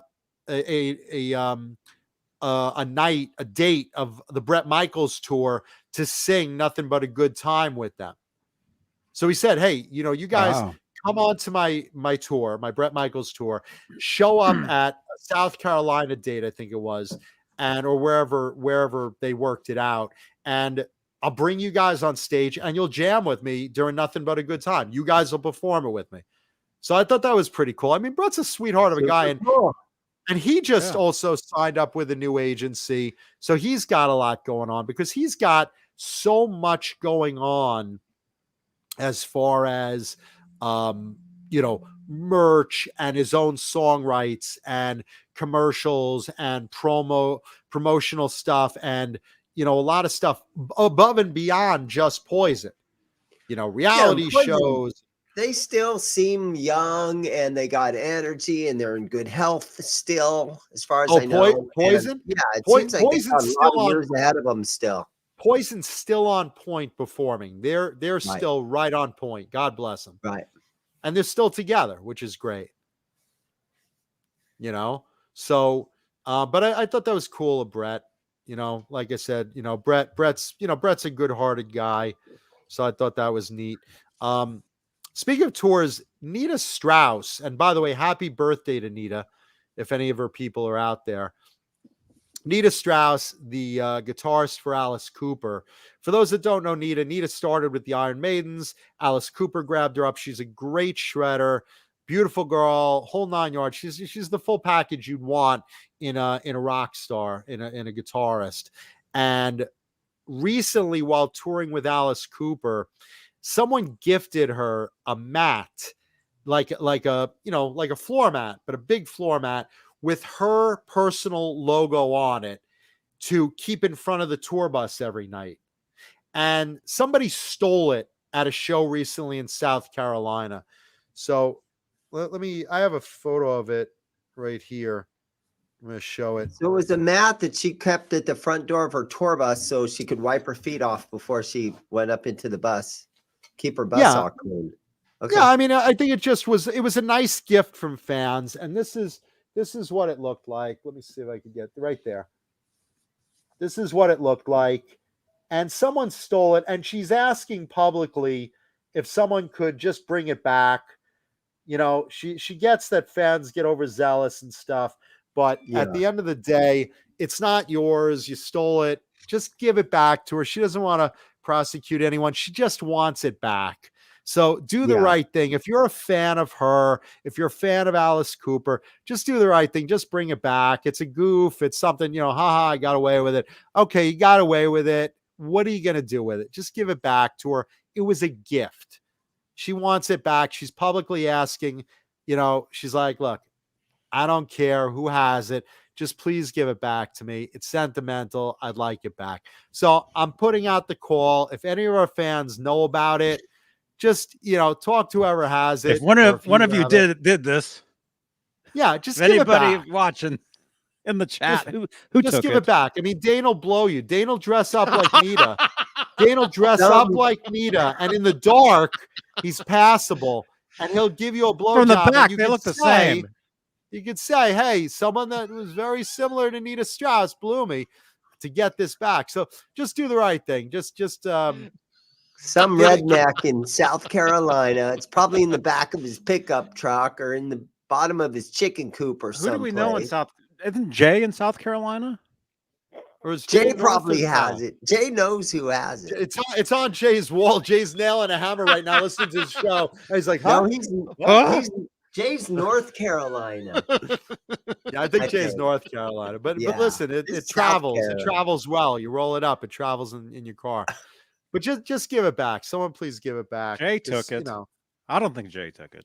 I mean, a goof is a goof, but just give it back. Do the right thing. That's all. Or whoever gave it to her, make another one and give it to her. Yeah, because she's a cool girl. She's a cool girl. So and she was saying, like, theft is like so prevalent lately. Like at the merch booth, they have guitar picks taped down so you could see an example of picks you could buy, and people like peel off the tape and steal them. Oh, it's like, come on, guys, pay the couple of bucks, Yeah. Pay the $25 for one pick. By the way, that reminds me. I got an email today from Sweetwater, and my Van Halen guitar picks are finally going to be shipped. Well, that's cool. After a year. Jay is in South Carolina. I like who has that. I like Sweetwater because they supplied me with candy to give out for Halloween. You don't know what the fuck to do with all that damn candy. Yeah. Those little bags of candy. No, look, I like the service at Sweetwater. I do. The only thing I had with them recently that I was kind of pissed about is I wanted a couple weeks back, I wanted a guitar on eBay, and I was like, never ship. And I said, hey guys, you have a guitar on eBay, you're selling it, and you're asking like, $4,000. I'd like to, offer you 3,700 and buy it from you privately to save eBay fees. And they're like, well, we don't want to do that because eBay is such a good partner for us. We feel that because you saw it on eBay, we should let them make money on you too. And I'm like, don't you think it's better to serve your customer? And that's a consigned guitar, right? Yes, it is. So wouldn't your consignor want to sell it? Well, yes, they would, but it'll probably eventually sell on eBay. And I said, but I'm making you an offer that would give you the same amount of money for you and your consignor. I just want to cut out eBay. And they're like, well, we don't want to sell off of eBay because, we owe them a lot and you did see it on eBay. So we don't want to cheat them. And I'm like, and now I didn't buy the guitar. Yeah. I mean, wouldn't you think that like the smarter thing for them to do for their customer, their business, and their consignor of the guitar, wouldn't you think that the smarter thing to do would be like, okay, yeah, I mean, we're allowed to take the auction down if it sells in our store, which is where the guitar is. But they felt because I called and said, yeah, I saw this on eBay. They're like, well, we don't want to cheat eBay. They've been good to us. eBay hasn't been good to the rest of us. They fuck like all of us. And I don't I'm think sorry. Reverb minds when you do stuff like that. Reverb's cool about it. You can put local pickup only. You're also allowed to take down an auction on or a for sale on eBay if you're selling it privately. Yeah, I didn't want to fucking pay extra. So I'm your customer. I want to pay extra eBay fees just because you feel that they deserve more of my money. Fuck that. I am not buying your guitar. And I didn't. And it sucks because I wanted the damn thing. But on principle, I was just like, wait a minute. I'm your customer. Your consignor would probably say, well, I'm getting the same money. Yeah, sell my fucking guitar. What the fuck, Sweetwater? Johnny, go on eBay. Let's see what guitar that he wanted. I'm not even Sweetwater. I'm not even going to talk about it. eBay. Go on eBay. Let's go see. Let's see what guitar I'm not even going to tell you which one it was. He still wants the guitar. He doesn't want to. I'm not going to buy it. I'm not going to buy it. What was it? No, I'm not going to bring it up. I'm not going to bring it up. Because whose was it? I don't want it to sell now. I don't want it to sell now on eBay. When they bring it down off of eBay and put it on their own website and reduce the price to like the normal price it would be without eBay's commission, then I'll reconsider it. But I'm not paying eBay. Fuck eBay. Yeah, no. So there you go. I agree with you. I don't care. But I hate shipping. Yeah, no shit. We've heard about that. Yeah, never ship. Never ship. 2 ships passing in the night, Dane gets nervous. Even Sad Ace on the Love Boat. Yeah. Is that a ship? I don't want to be on a ship. Never a ship.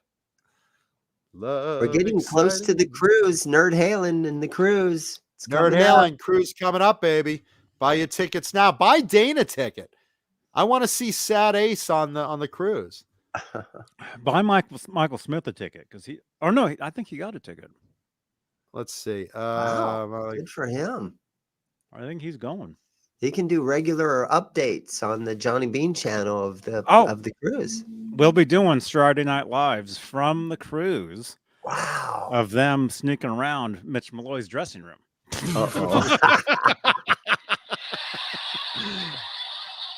This is the captain of the ship. Paging anyone who used to be a member of Van Halen to the captain's quarters, please. Captain will be waiting a long time. That's going to be so cool. Captain will be waiting a long time. Hopefully, whatever device he has will be able to actually have a good signal out in the ocean like that. Oh, Yeah, they'll that's- have internet there no matter what. I mean, it's They'll yeah. have internet there. They'll have Oh. a hella Satellite. They'll have big satellite internet. a Yeah. hella big router out there, definitely. Yeah, they'll have satellite internet.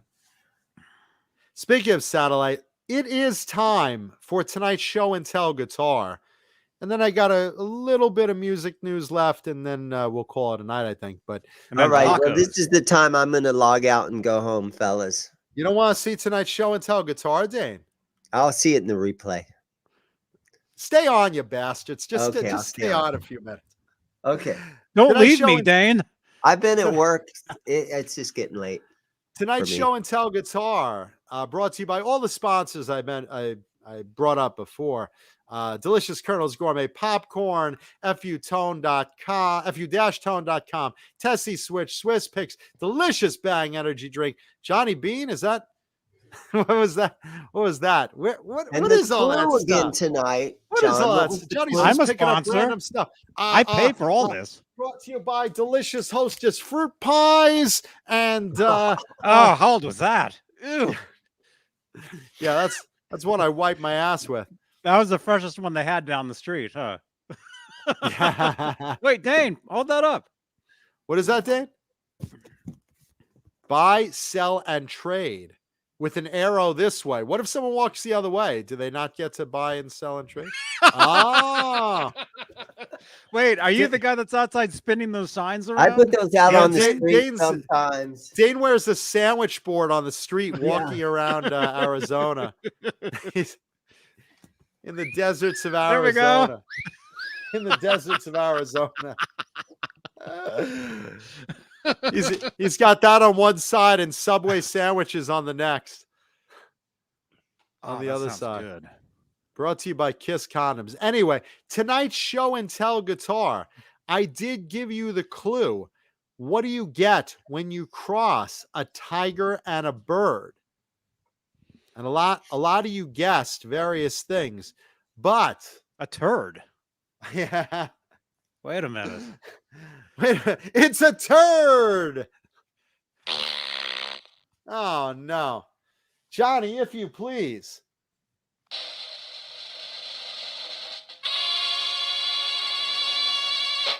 Oh, look at that thing. Oh crap! Wrong one. Yeah, maybe get that thing out of the headstock, Johnny. Nice. Hey, Johnny, can you get that thing out of the headstock? Yeah, get that out of there. Good duck. Get rid of that duck. Get rid of all that shit. Jesus Christ. That's Johnny's head there. There you go.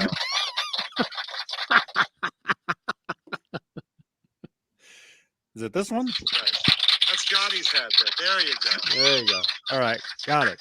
Okay.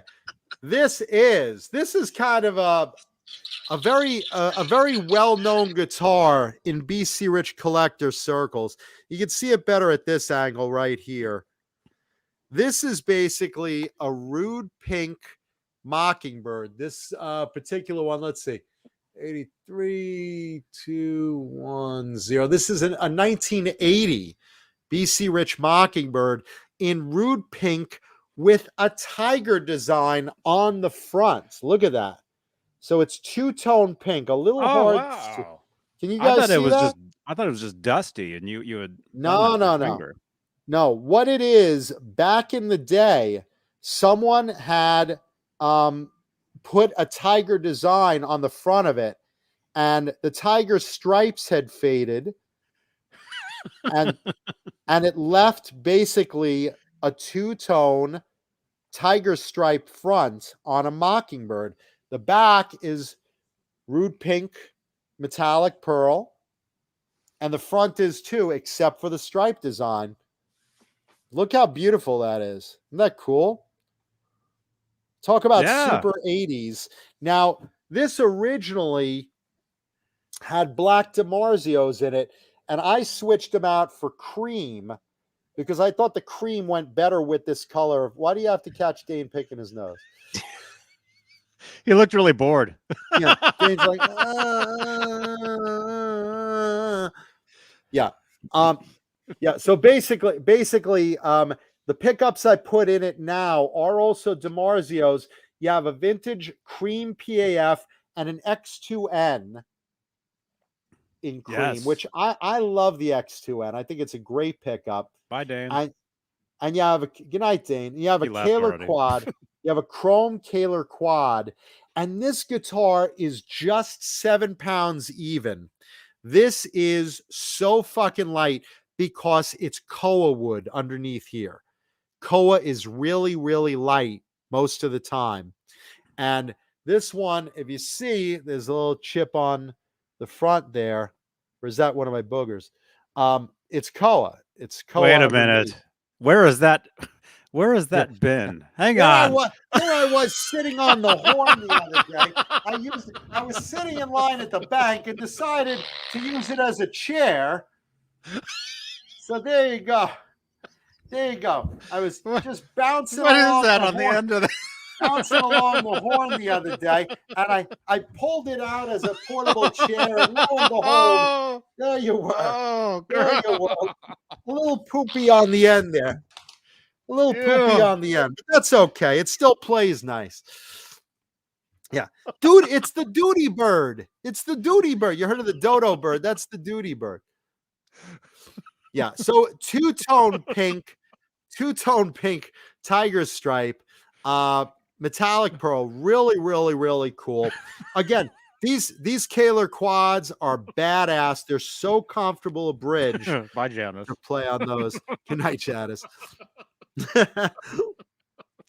And of course, you have those Moser electronics, which are really great. You have the Varitone, you have booster, coil splitters, phase, 2 volumes, and a tone knob. Really, really great. And again, I love the tones out of the X2N pickup. Really, really cool. Tone. Yeah, and again, these are hand carved, handmade, old school BC Riches, hand carved with knives, not on machines, big chunks of wood, little guys with knives in the back room, hand carving these beauties. Every neck profile feels different. I love this particular one. Really, really nice. Just look at that beautiful carve on there. Really, really sweet. And again, the nice pink pearl color. Really cool. And again, what's cooler than a fucking tiger stripe in pink? I mean, come on. How fucking 80s can you ask for? Jesus Christ. Really, really badass. Brazilian rosewood, back when you could get really good rosewood, including the headstock cap. Really cool. Let's see. What else? Shaler tuners, old school Shaler tuners. There you go. And this is a Longhorn. This is the Tijuana style Longhorn, which sounds like a sex move. Let me give you that Tijuana Longhorn, baby. Yeah, because there was an El Monte shape and there was a short horn. This is a TJ style Mockingbird. Really, really, really cool. The horn itself was shaped by my ass, as someone in the chat said. Thank you, Kurt 5150. The neck is super nice. AI Gaming, it is not heavy. It is exactly 7 pounds. Exactly. Because I had it set up recently and they brought out a scale. Every time I go into my luthier for setups and stuff and any work, they all gather around and customers gather around and people offer to buy stuff. Because I always bring in this unique 80s stuff you just don't see anymore in the stores. You know, and they're like, I literally, while I was in the store, got 2 people offering to buy it. It's not for sale, but it's nice to know. You know, I let a couple people play it, and it's really neat that people appreciate the vintage 80s guitars that we bring on the show, you know, and that you guys are here enjoying as well. So 7 pounds exactly. They brought out the scale. We weighed it all together. 7 pounds exactly. Really nice and light. And a good feel. I love old BC Riches. You guys know that. And this one has diamonds. Some of them have cloud inlays. This particular one has diamonds. Cloud. Like, you know, cloud up in the sky. Some of them like bitches, BC Rich bitches, have clouds usually. Mockingbirds usually have diamonds, but sometimes you see them with clouds. But really, really, really cool. Thank you, Lenny Lou. Lenny Lou right now wants to bounce up on that horn right now. Bounce those giant jugs while sitting on that horn. This horn has a lot of uses. It's like Ron Jeremy in a guitar. It looks like it. Yeah, except it's not eating a bologna sandwich, rotting in jail because it's too cheap to pay a lawyer. But there you go. 1980 BC Rich Mockingbird in pink Bengal Tiger two-tone. Really badass. That is this week's show and tell guitar of the week. There you go. Shout out to my buddy John Beaver.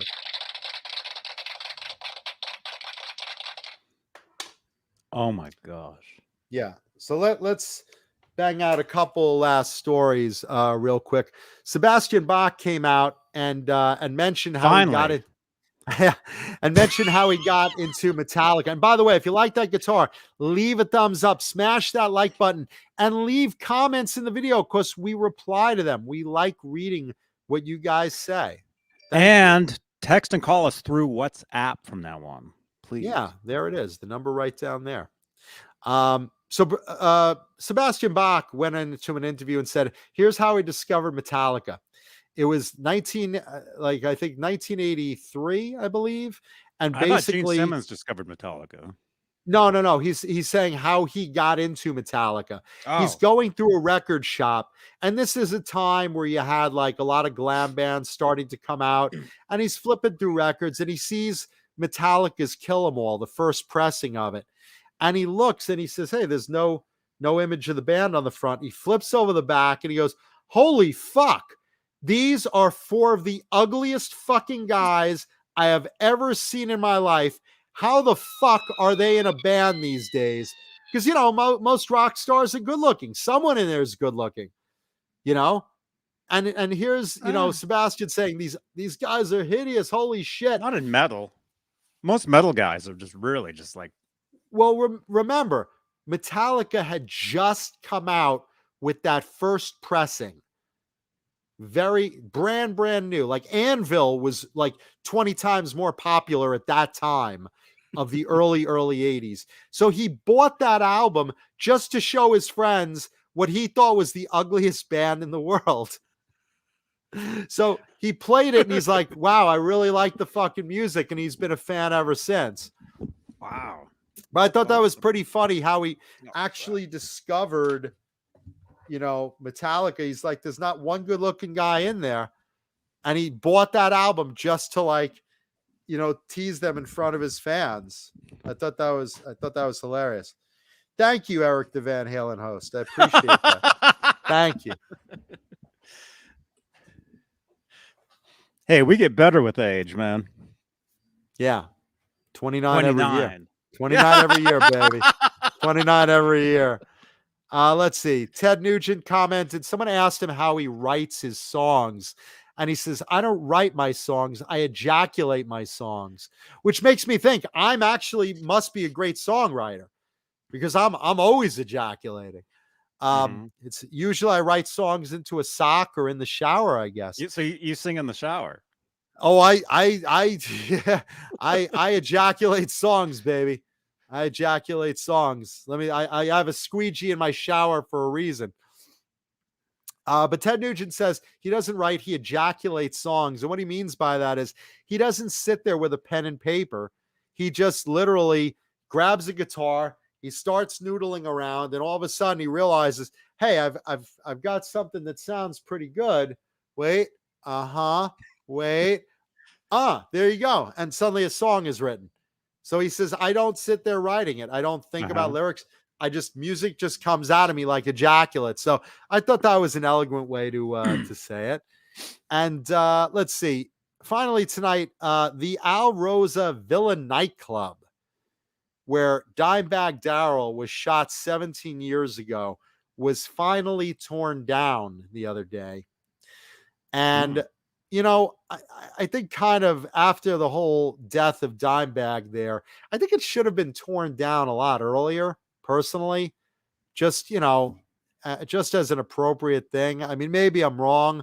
Maybe you guys disagree in the chat. I don't know, but I really thought that should have been like, just, taken down, because how do you run a nightclub knowing that like one of the greatest guitarists out there in music got shot and killed on that stage there, and you just keep running your business? I couldn't think about that.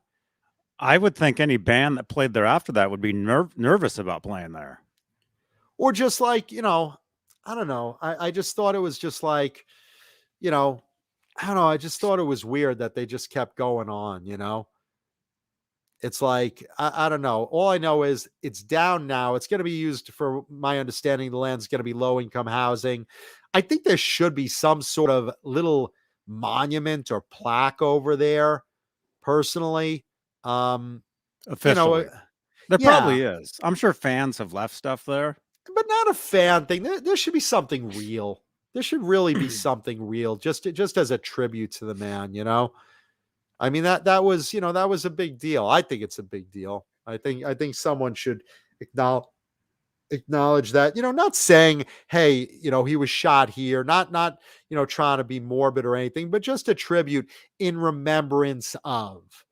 I think that would be nice, a plaque on a building or something, just, or name the property, or maybe the park nearby, Darrell Abbott Park or something like that. You know what I'm saying?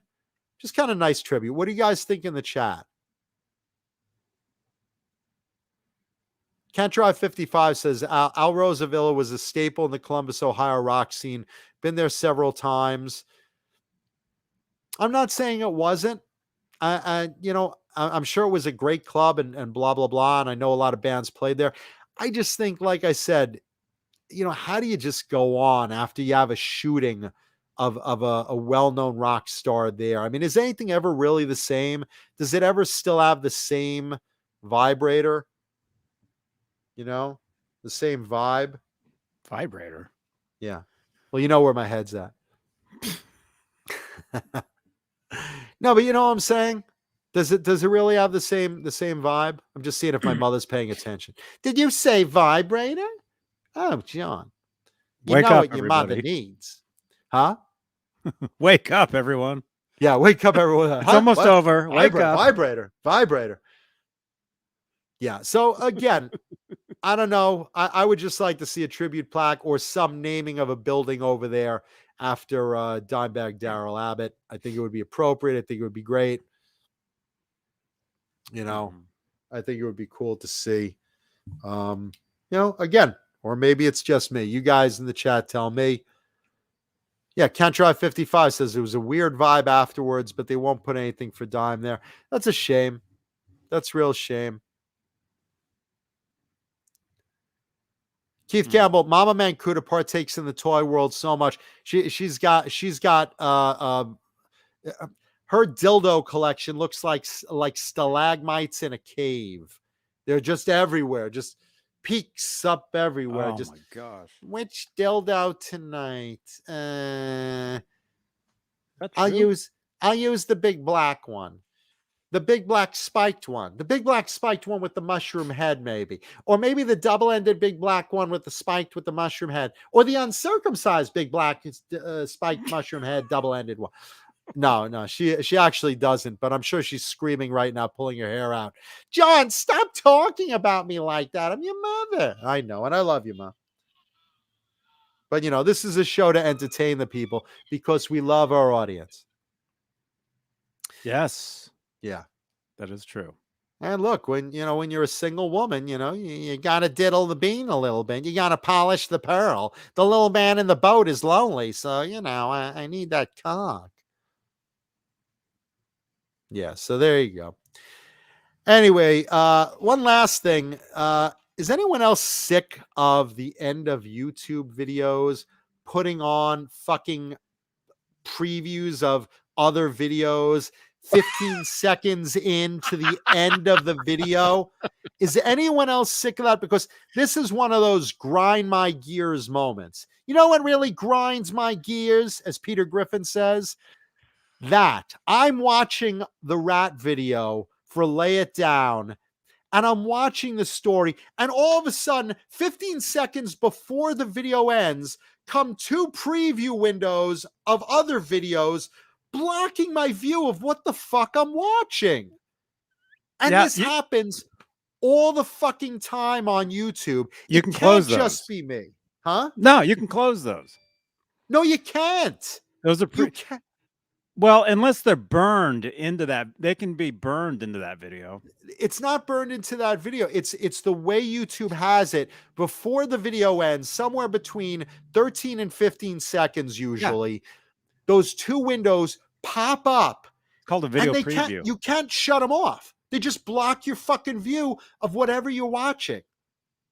It's so fucking annoying. I don't want the damn coming attractions. Let the video play to the fucking end, and that's it. That's it. Am I asking so much? It's so fucking annoying. Look, in the chat, they're saying the same thing. You guys know what I'm talking about. I think you can close those. I'm telling Let me you. see. You try. Because I know what those are. Because I Yeah, run. annoying. I run this. No, because can't. Hang on, I'm getting an ad. Sweetwater. Sweetwater. I shouldn't even have pop-ups that I need to try to close, which don't. But there shouldn't be any fucking pop-ups. I'm watching a video. Stop taking me out of the moment of my song. I want to see the Oh, you creepy can't close them. Yeah, I said. I told you. I'm enjoying that last moment of the Lay It Down video where the little girl goes up, "So Stevie, what did you wish for?" Yeah, I'm enjoying that moment. That's nostalgia for me. I don't need to see Johnny Bean's String Change Show, I Love Lucy retro episode. You know, I don't want to see that. No, I don't want my that. gosh. Well, wait. Who's can that do, guy though? with the beard anyway? Is that Rabbi Gelderman? That's false Happy flag. Hanukkah, Rabbi. Happy Hanukkah. That's the actual guy. No, what you can do, and I'll say this for whatever channel that was you're talking about, is what you do is you run the video, you end the content, you run the video a little late, and then you put on those cards for the next video. But it's not up to us. We just click on a video, watch it, and then all of a sudden previews are blocking whatever the fuck is happening at the very end. Here's the climax. Someone's about to be stabbed. Oh, Married with Children special preview. What the fuck? No. Well, that's just somebody that they just don't realize that. They do realize it. They don't care. YouTube or they don't does not care. YouTube doesn't care. No, it's not YouTube. It's not YouTube. It's whoever uploaded that video. No, it's not It's not whoever uploaded that video. Because at the end of those videos, and it's not them. Are you talking about Vivo? Are you talking about Vivo videos? Vivo? The toilet paper? Vivo? What? Are you talking about like official music videos from like an official like I'm watching a music video on YouTube. I'm watching a music video on YouTube. Loaded on by whoever loaded it on. And at the end, at the last 15 seconds or so, YouTube puts on 2 promo video previews that they think I'll like. Not even from the same channel person, but just 2 random promos, you know, of this and this. Here's another music video. What channel is that? All of them. Watch a music video, put on a music video, and go to the last few seconds. Okay, go to the last video? 15 seconds. Like what video were you watching? I did it with Rat's Lay It Down. And you will see, I think 13 seconds in, 14 seconds in. Yeah. Rhino? Right there. Was it through Rhino? Or Rat? Blue Rhino. He wouldn't do that to me. Was it through Rhino or Rat themselves? Because they both have. Actually, I don't know. Just put on YouTube search Rat Lay It Down. I got it. Okay, so yeah, this is through Rhino, which is the company that distributes this now. Okay, there it is. Oh, I see. But this is awesome because it's not. The playlist they give you. The playlist they give you, it's Eddie Van Halen from the Jump video. that is awesome. Not always. And then Chicago, Niagara Falls, the official music video. Listen, I get enough nagging falls for my mother. Nagging calls? Is that what it said? Nagging calls? Here's part of John, are you eating your vegetables, John? Here's part. Okay, a couple of the reasons why you're mad about this. Not I see it is because this video isn't. It's not in what. This isn't widescreen. I mean, it kind of looks like it. This rap video is uploaded in a smaller format. It's smaller. Now I'm voguing. So those two previews, they're much closer and they take up more of the picture. But if you ever watch any other video where it's actual bigger format, those previews are spread apart. Giggity. I still don't want them on my screen. I'm watching something. That's like a little kid walking in front of the Super Bowl as you're watching TV and you're watching the Super Bowl, and some little kid, Daddy, can I have another pudding? Can I go in the fridge and have another pudding? Yeah. Just go. Can I have the tapioca one? There's only one left. Yeah. Just get out of the screen. I'm trying to watch the game. And Dad, can I have cookies to dunk in it? Get the fuck out of my screen! This is why I don't have kids, by the way. Hey, man. Who is this? Hey, False Flag. How's it going? Good. How are you? Johnny's into ventriloquism Good. now. I just want to agree with John 150%. I should have you bronzed. There's nothing more annoying. I watch a lot of YouTube film clips and stuff, and it's telling you what you want to see, and it's not showing the end of the clip that you were watching. And that really annoys me. I know what I want to see. What I want to see is the video I that's put my on. 2 cents on that. And we thank you for your 2 cents. Thank you so much. Yeah. He gives more than 2 cents, Johnny. My false coins. He uses the new money from Megadeth. Anyway, great show. Thank you, man. Show, and, thank you, brother. And talk later. See you later. Thank you, False Flag. All the way from Australia, False Flag, ladies and gentlemen. Good day. Yeah, for him, it's next Thursday. Yeah, but he's right. They're basically putting on commercials before the video is even over. I know what I want to watch. Don't tell me what I want to watch next. The thing is, I put those on the end of all of my videos too. I know exactly what these are and what they're for. And they're great. I'm mad at you too. They're great for promoting, because of what it does is it gets the viewer to watch, because what you want to do is you always want to keep people on YouTube. I mean, ideally, when I don't get to see the ending of my video uninterrupted, come on, it's annoying. So I can understand. I mean, I understand both sides of it, because I'm a video creator myself. So I understand having those there and what they're for. But the thing is, it's like what I said, though. It's like I use this tool myself, but I have them what I do is like these shows. I run these shows, there's credits, and then there's later. That's when they're stuck on. They're not stuck on like during the actual show. Oh, listen, maybe not on your videos, but on what I'm talking about, on your typical music video, they are before the thing ends. You know what it reminds me of? Remember when you would listen on the radio and you'd be really rocking along and you know this song, and suddenly the DJ fades out like 20 seconds before the song's over, and you're like, what the fuck? You didn't even finish the song. That's what it's like. Because I'm trying to watch this video start to finish. I put it on. I looked it up. I'm trying to watch this. I don't want to see other things I could watch. I'm not even done with this. I'm not even done watching the video that I looked up and I'm watching right now. Yeah. It's really, really annoying. Listen, I don't mind if once the video ends, pop up, here's something else you can watch. Great. I'm happy to listen to your suggestion. But let me finish my fucking song or my clip or whatever I'm watching. I'm watching the other day the fucking clip of Spider-Man No Way Home. And I'm watching the preview. And all of a sudden there's fucking 2 clips blocking my view of the action. What the fuck? You motherfuckers. There it is. Yeah, I see it. You bastards. I see it.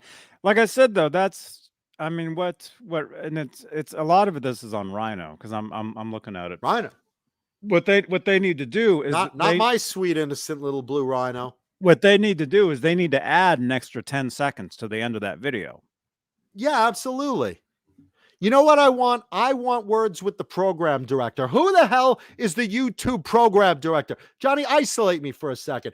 Can I please speak to the YouTube program director right now? Who is in charge of these extra video previews? You rang? Oh, David Crosby, Voodoo Doll. Are you really in charge of the YouTube promos? Yep, that's me. Make a bundle off that shit. Blocking your usage. Of course, none of the stuff you pick, Mancuta's any good. It's all meh. Just like your show with Johnny right now. You bastard. I'm going to fucking stick this right in your grundle. No. Oh, fuck me. Oh, fuck me. Bastard. Oh my gosh. I knew someone was behind it. Yeah, it was either David Crosby or the assistant, Jojo the Chimp, probably responsible.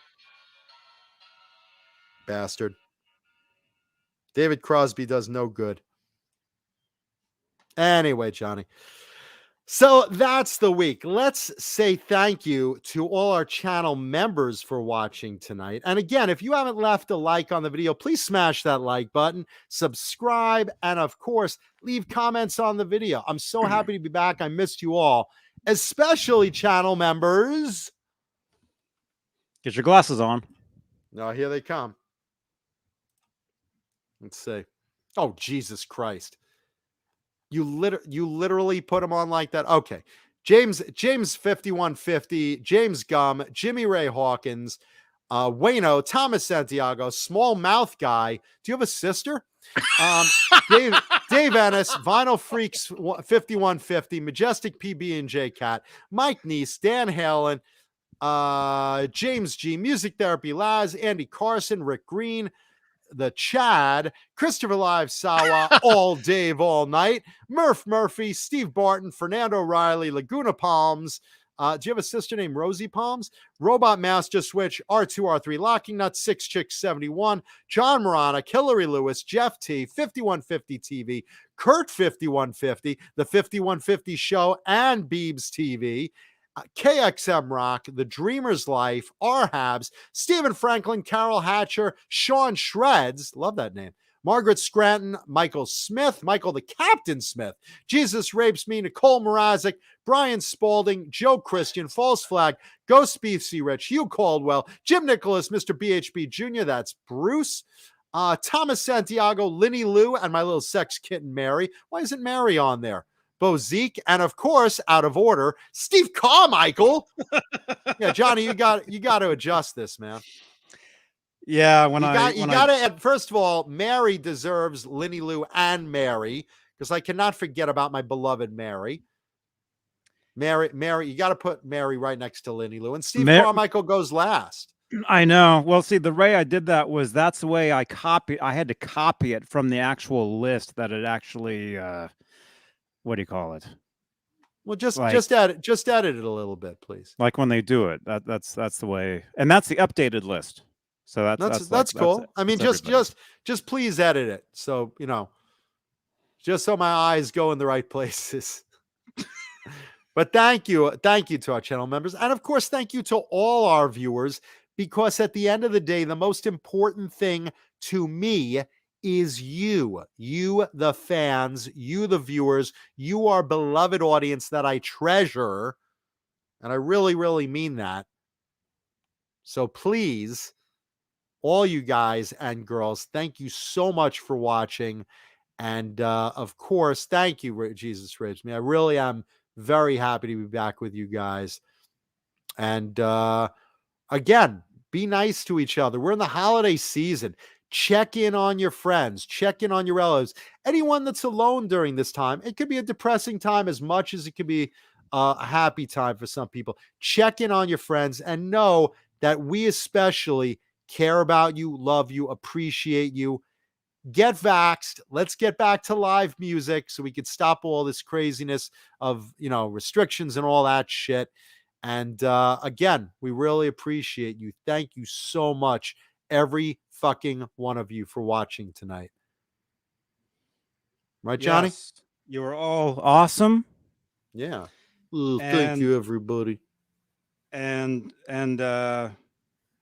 you guys rock. Yeah. Where is that? And also, what else? Start saving up for our Christmas gifts.